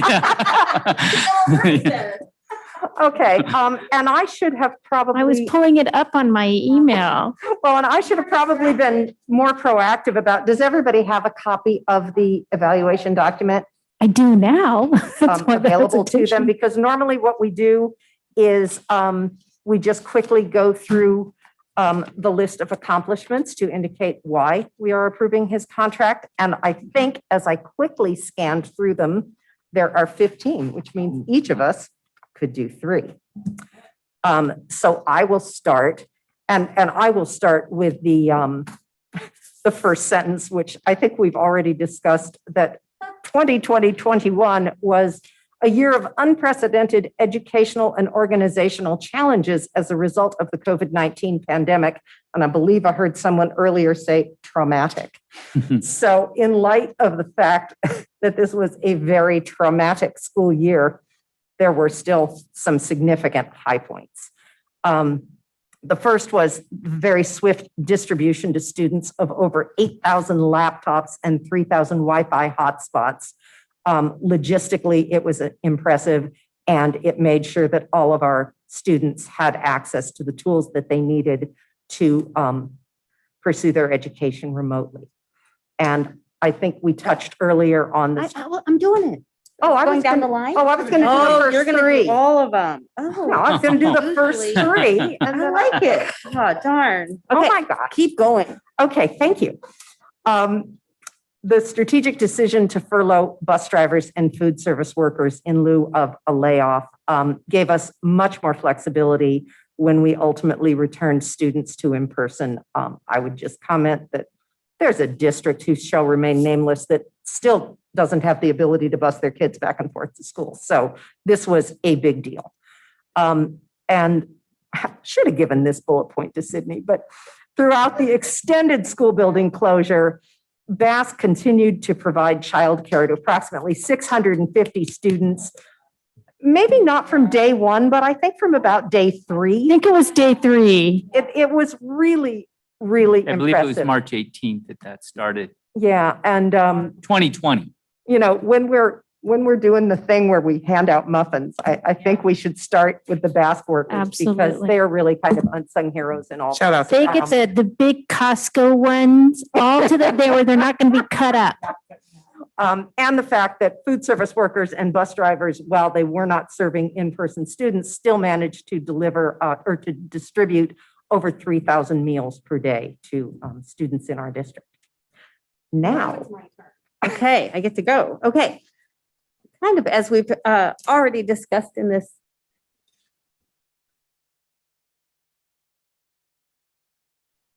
oh, I don't know. I just want okay. Well, we already passed it. Well, actually though, Dorana's got her hand up, so maybe we should take public input. And I apologize for that because we did vote on the motion, but I am going to make an executive decision to let Dorana speak.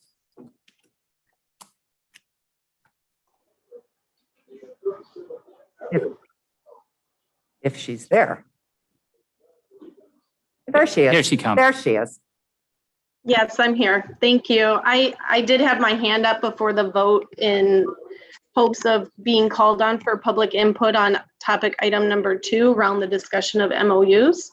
I apologize for that. That was my bad. It was not intentional. I did not see your hand.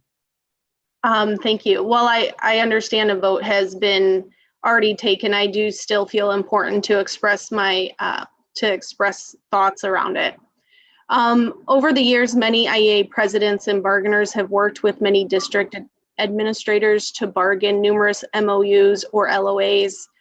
Overall, it's gone well, and for most people, they didn't realize the actual number of MOUs we come to agree on every year.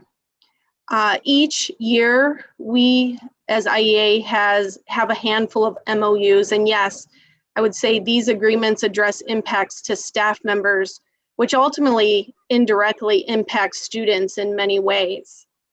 We've never faced anything close to what we faced these last 15 months, and we know the past 15 months were hard on so many people. Each of us has disappointed or frustrated other parties, not intentionally, but can we honestly say otherwise when the conversations were so difficult due to the nature of the topics? IEA has worked with our district partners this year to negotiate impacts on district employees, just like we always have done in the past and will continue to do so. We know that frustration levels were high throughout this whole year. What I ask is, how much of the frustration is a reflection on us as individuals, as representatives, as partners in this system? And how much of the frustration really reflects on the severe and sustained difficulties we faced with a global pandemic that was ever changing? Thoughts that I have is the board should approve all LOAs and MOUs by all labor groups if that's the decision they want to go down, not just one group. The way that the motion seems to be implying is targeting and looking at just one group of labor members. Each party does send in their bargaining members to speak for their groups. That's their responsibility of their bargaining team to do that. Each bargaining team should have the authority to make decisions for what their groups want at the table. As we continue to emerge from the darkest times of the pandemic, we take stock, we've reflected on the past 15 months, and we plan for the new year. That gives me hope. You've already heard from both parties that came to a quick agreement on a letter of agreement for summer school and a joint message for the fall. So my final thought was for the board to really think about the impact on a change like this, because the district and every Issaquah labor group send knowledgeable bargainers to the table in which they bring each representative group's views and thoughts. And I don't believe that the board needs to make a decision on a based on what happened due to a pandemic, but to make a decision based on what creates a productive process. Thank you. Thank you very much. And I do apologize for not calling for public input earlier on that. I did not see your hand. That was not intentional. Okay. If you're going to take public input, you probably need to then take public input for anyone else who wants to speak. Oh, I'm sorry. I absolutely can do that. Was there anyone else who wanted to speak to that topic? I do not believe so. Okay. Okay. So yes. Thank you, No, President no, Weaver. no. And as I say, I apologize. I just, I did not catch that hand. It's not always easy in our hybrid world that we're trying to conduct Yeah, business they're really in. far away. But no, I should have asked for public input. That was, I didn't think of it either. yeah. Okay, so back to superintendent evaluation. I'm sorry, Yeah. that was a bit of a zigzag. Well, owning to all the challenges of last year, you know, while the return to in-person learning in the form of both our K-3 hybrid and our 4-5 and the secondary in concurrent live streaming was not as timely as the board would have liked, MOUs were ultimately negotiated and kids were back in school. It was a challenge because there was frequently changing guidance from the governor's office, OSPI, public health, and such. In addition, you know, it was also challenging because the King County metrics and the way it was displayed kept changing, which made it challenging. But the board does appreciate the outreach by the administration to other districts who were successfully implementing a variety of in-person learning models that helped us move along. The board appreciates the work being done at the individual school level to identify students who were not adequately engaging online or weren't having all of their needs met, and working to figure out what would help that family and that student so that they could engage better with their education. And then the board appreciates the COVID risk mitigation strategies that were implemented by the district as students returned. And to date, there had been no epidemiologically linked COVID cases in the classroom. And so we appreciate all the work that went into making those mitigations work for our students and staff. Okay. We'll go next. And I get a big one, so I'm excited. So the district offered 7 separate opportunities for staff members to receive both doses of the COVID vaccine.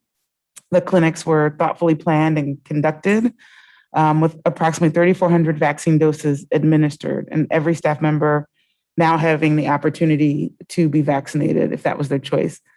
Additionally, when the vaccine was approved for 12 years and older, partnering with Costco to offer for clinics for students as well, which is a fantastic milestone. Although the pandemic related waivers and grading changes are all yet to be determined, the district did experience its highest 4-year graduation rate at 95.6% for the class of 2020, which is just a phenomenal high water mark. And then in other great exciting news, that new school boundaries were established for elementary and middle schools in anticipation of our new Cedar Trails Elementary School and Cougar Mountain Middle School opening in the fall of 2021, with boundary committee meetings successfully conducted over Zoom, processing over 600 emails and keeping up a high level of community engagement even while remote. The district also implemented its first transitional kindergarten class for students turning 5 after August 31st, a huge milestone, and we are appreciative of this program that will be ongoing.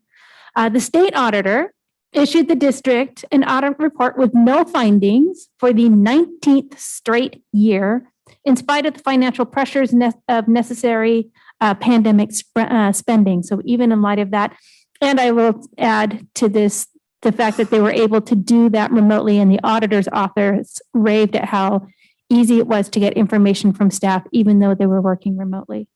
The superintendent hired a new executive director of communications and digital strategy, and the board looks forward to the implementation of a more comprehensive communication strategy, as well as a new, more useful district website.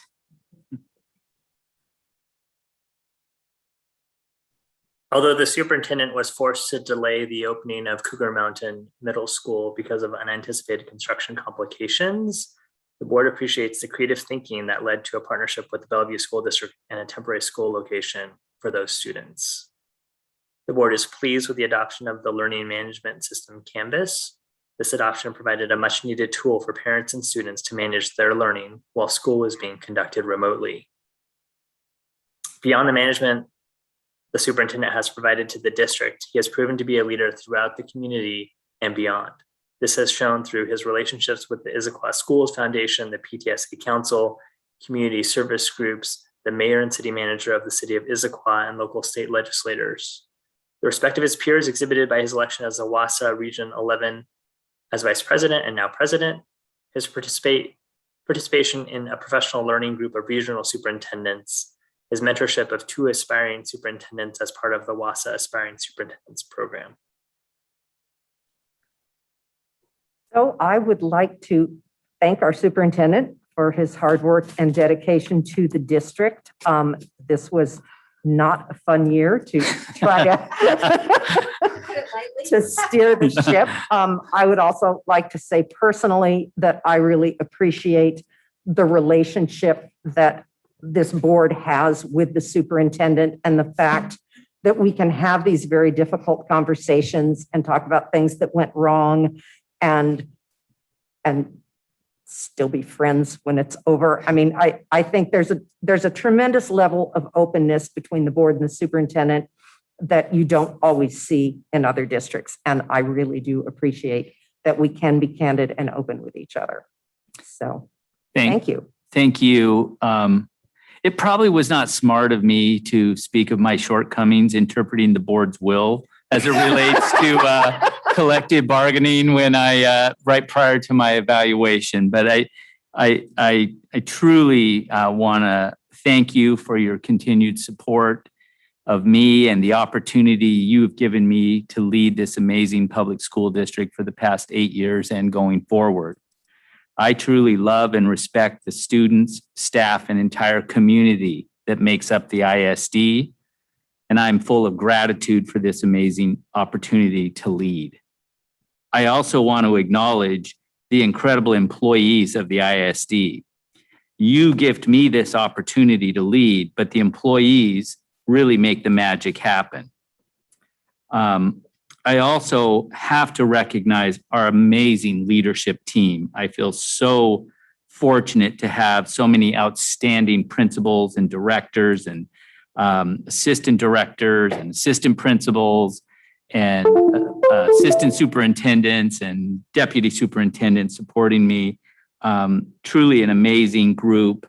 And again, I have to acknowledge to my cabinet, those leaders that are the closest to me that support me. They just do a phenomenal job. And I think it's a testament to our entire community and our school system.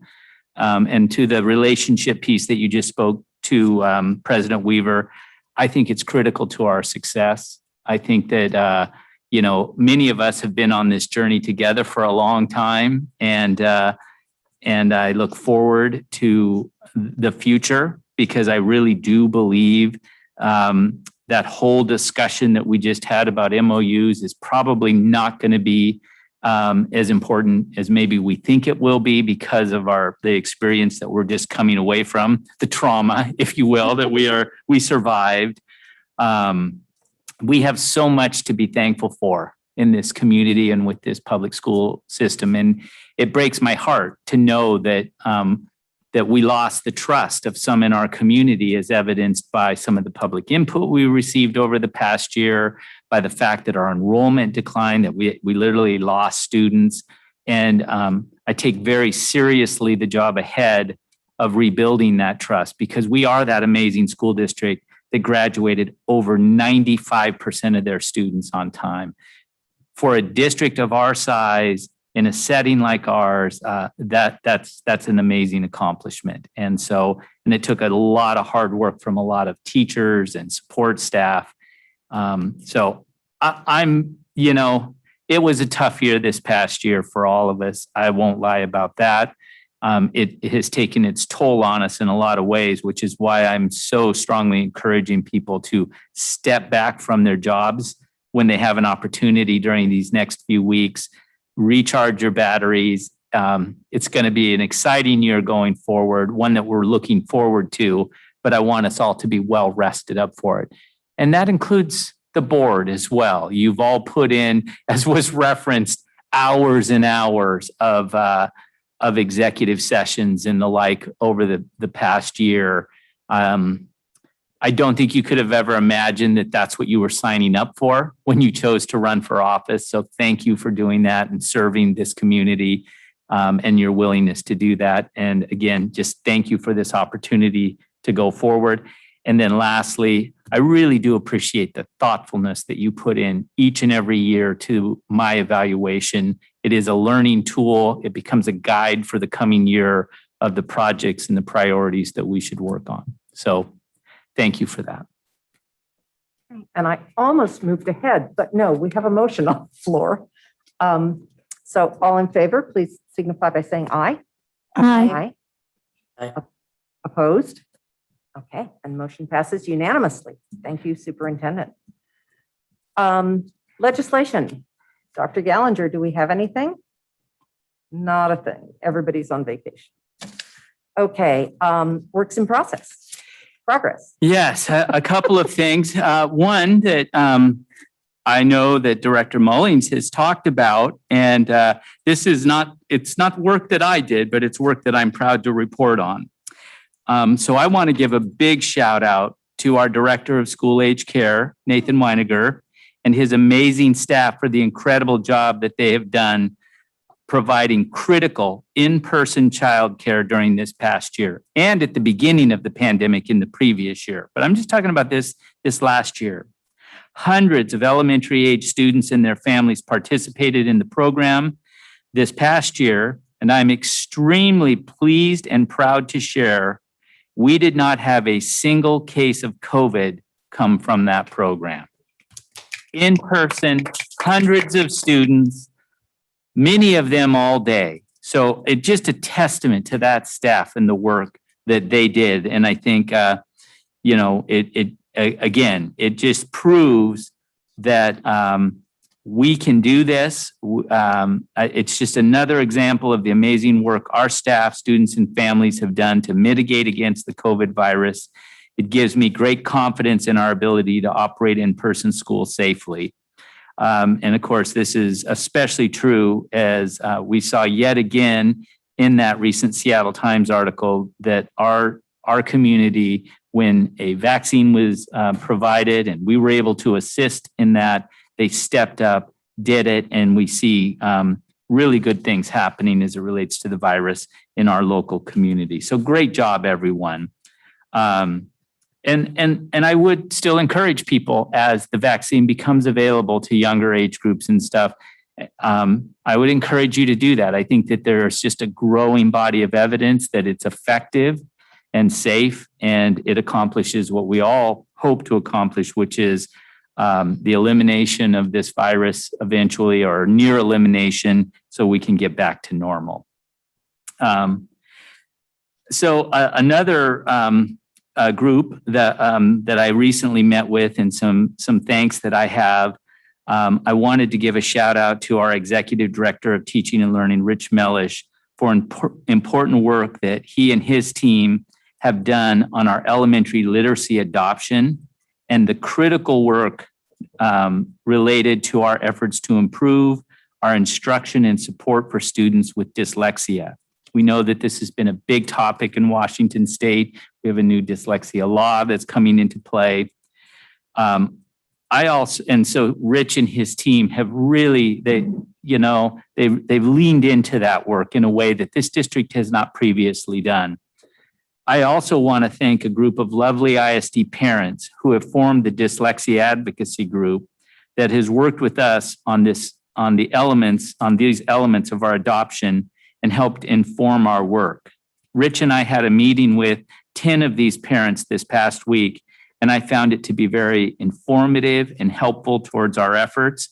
And I want to personally acknowledge and thank them for their time, energy, advocacy on this important topic. I look forward to seeing the implementation of curriculum and strategies that will better support and address issues of dyslexia amongst all of our students. And then finally, I just want the board and the public to know, along with all the other work, that we are also looking closely at the School Resource Officer or SRO program. This is actually work that our Director of Safety and Security, Dave Montalvo, and his direct supervisor, Executive Director of Business and Operations, Martin Turney, started working on over 2 years ago. You might recall that we added the Safety and Security Director and expanded those efforts with our McCleary and Levy money starting back in 2018. And Dave shared with me just recently that on his first day of the job, he started to assess the program and think about it. And I'll remind people that Dave was a 13-year SRO veteran and a 30-year veteran of the King County Sheriff's Office before we hired him. That work, like so much of our other work, was put on hold when we had to pivot to the fully remote hybrid schedules of this past year, essentially when the pandemic hit. And our safety and security team was a huge help, and referenced some of the things in my evaluation about getting computers out, visiting those homes that needed some extra support and everything. Dave was typically one of the first ones that would arrive at someone's home and there to help. Now, with our gradual return to normal schooling, Dave and Martin have shared their ideas how the ISD could change our approach and actually add more and new safety and security staff while we continue to collaborate in new ways with our local police departments and other first responders. We'll be sharing the plan and rationale with the school board later this summer, and I'll work with President Weaver and past President Moraldo to schedule an opportunity for a board presentation on this idea. We've been sharing much of our thinking with our municipal and law enforcement partners, but the next important step for us is to have the school board and staff conversation so you can be made aware of the thinking, the planning, and the rationale that has gone into this work.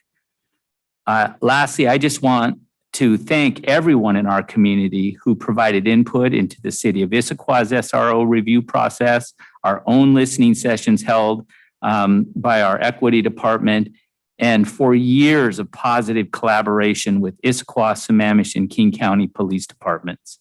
We've learned a lot, and I look forward to a continued learning and collaboration as we strive to keep our students, staff, and community safe while feeling supported and respected. So that's been an important body of work.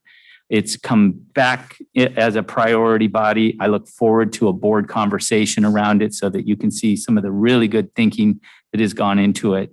It's important for me to also note we have had mostly a good, positive relationship over the years, but I think it is time for our culture, our society as a whole to look at some of these practices. And one thing that came out of one of the City of Issaquah listening sessions that I attended that was a real aha moment for me was a parent comment, a sincere and genuine question when asked, how long have we had SROs? And it had been 20 years. And the current police chief was my first SRO when I became a principal in this district 20 years ago. And then the follow-up question was, how many times have you reviewed the program and looked at it? And, you know, we're always bringing data and you review just about everything I do annually. And the answer was never. Now, the true answer for the ISD should have been, We started doing that about 2 years ago, but I didn't even know it was happening because it was happening within our security department, and that was just their cadence of their normal work.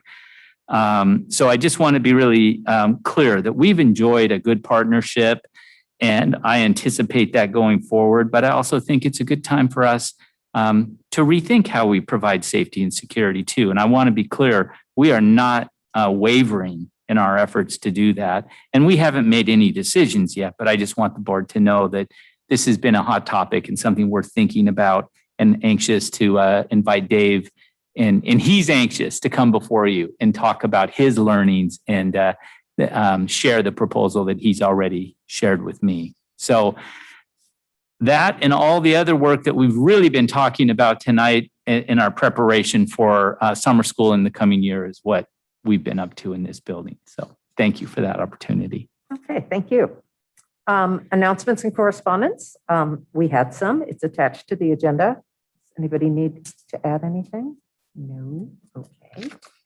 Calendar and future agenda topics. And it looks like maybe we're supposed to approve the monitoring calendar. It says action is anticipated. Yeah, this is your normal cadence of approving the monitoring calendar. Now, I will point out to you that you can adjust them on. We ask you each year annually to approve it in advance, and then I may come to you at some point during the year and ask you if we can change one of them too, like we did last year on the communications one. But it is helpful to us, and it has been part of our normal cadence to adopt an annual monitoring calendar at the last meeting in June. It's just there was no motion language. in Yeah, there it. was So no motion. So I didn't think we Oh, had wait, to do Marnie it. has a hand.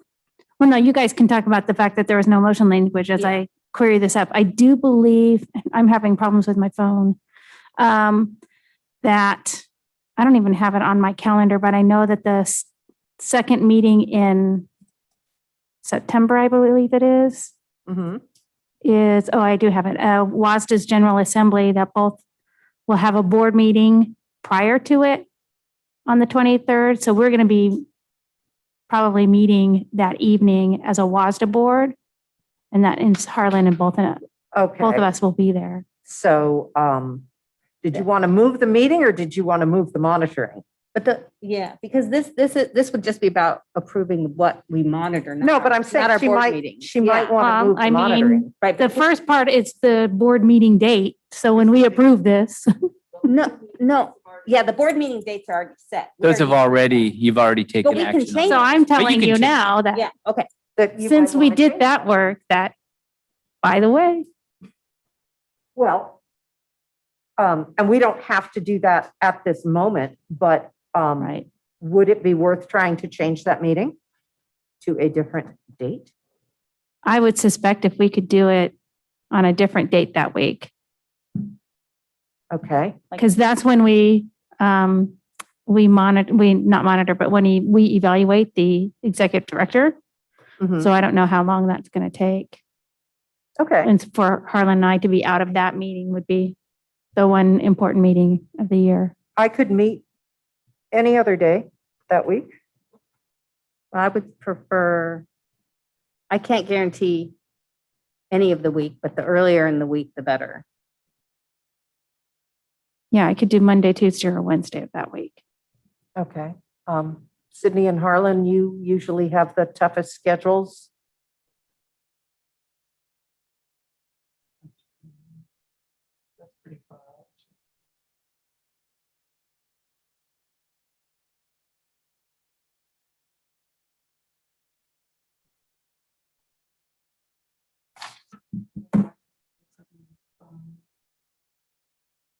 The Monday looks like it would be fine. The 20th.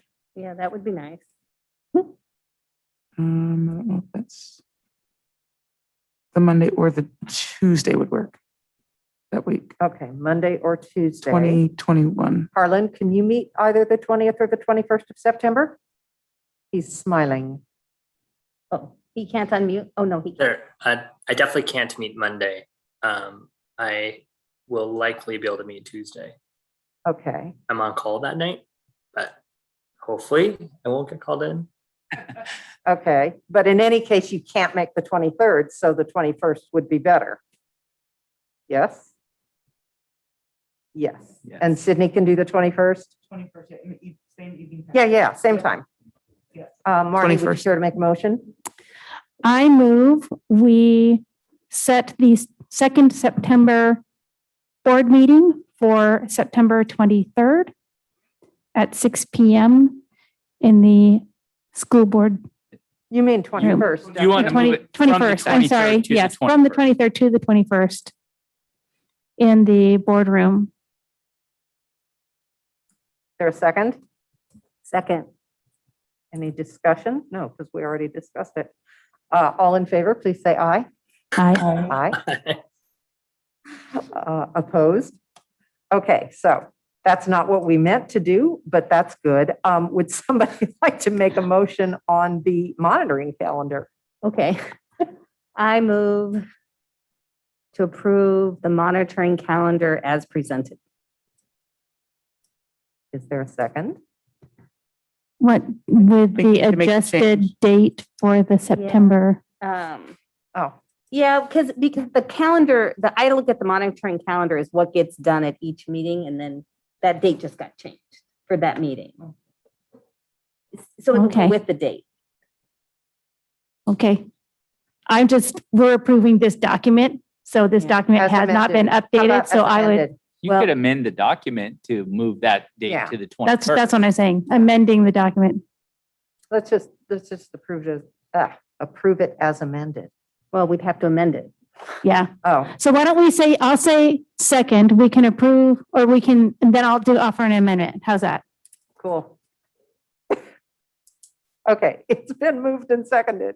I move we amend the September 23rd, 2021 date, board meeting date to September 21st. Okay, Second.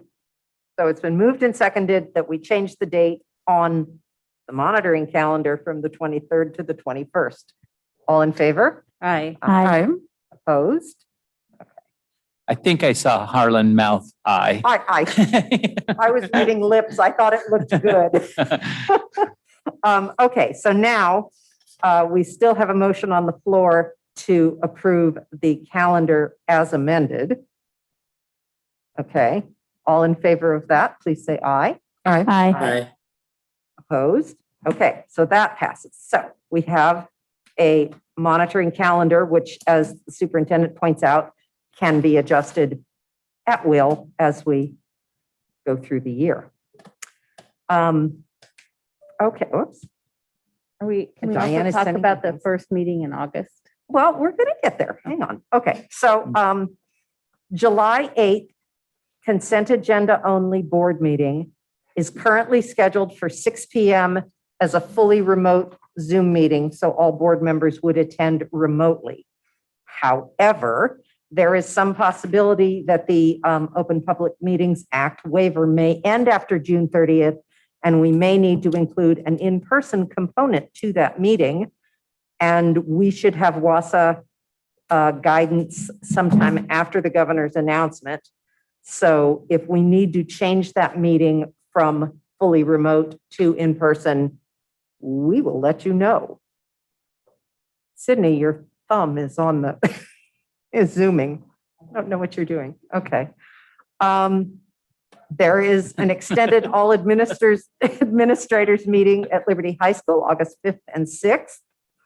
And there is a regular board meeting on August 12th. Now, I am unable to attend that meeting, probably even remotely, because I'm going to be in another time zone. And I understand Marnie is also unable to attend, although, I'm in another time zone.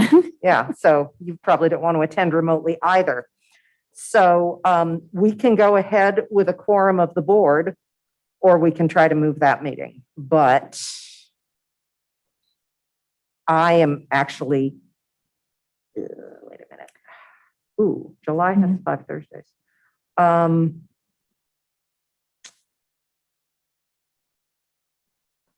Yeah, I can't, I could do it on that Monday, but I leave on Tuesday and don't No, come. I can't. I was going to say, I'm leaving the 5th and won't be back until the 16th. So there's probably really no way to move it that works for me.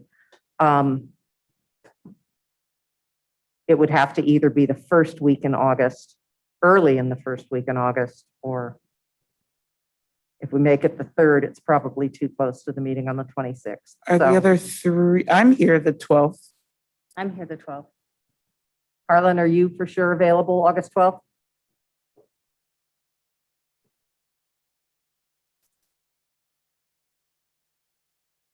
All right. Shaking his head, yeah. Yeah, so do you want to just leave it with the 3 of you? And like, don't restructure schools or something while we're gone? You never know. You never know what you're gonna It get. only takes 2. I mean, Yeah. yeah, it is the first meeting in 2 months, so it's hard to say that it'll have a light agenda. Well, and I would just add, moving it much earlier than that is going to be problematic for the staff and Yeah, myself, given that's that right, we're going 'cause to you're have not our gonna have 2-day time to- retreat I on the think 5th and 6th. It's our first read of the budget, isn't it? Yeah, I believe so. The Yeah. budget hearing, and we have EL 4, 5, and 6 because we just All approved the that. budget ones. Yeah. Oh, so the other point would be, if the president will not be here and the immediate past president will also not be here, would the immediate past president like to run the meeting, Dr. Gallinger? Oh, I see how it is. Actually, especially since he's a legislative rep. I'm trying to say that was, That's true. I will do whatever the board president tells me to do. Wow. Ooh, I try not to tell, I try to ask. I mean, you can negotiate it with Ann, but I think technically it would be yours to run. I can do agenda planning as long as we can do it in the early part of the first week. I just won't be here for the meeting. So I think I don't have anything else. Does anybody else have anything else? Okay. In that case, we're adjourned. Happy July.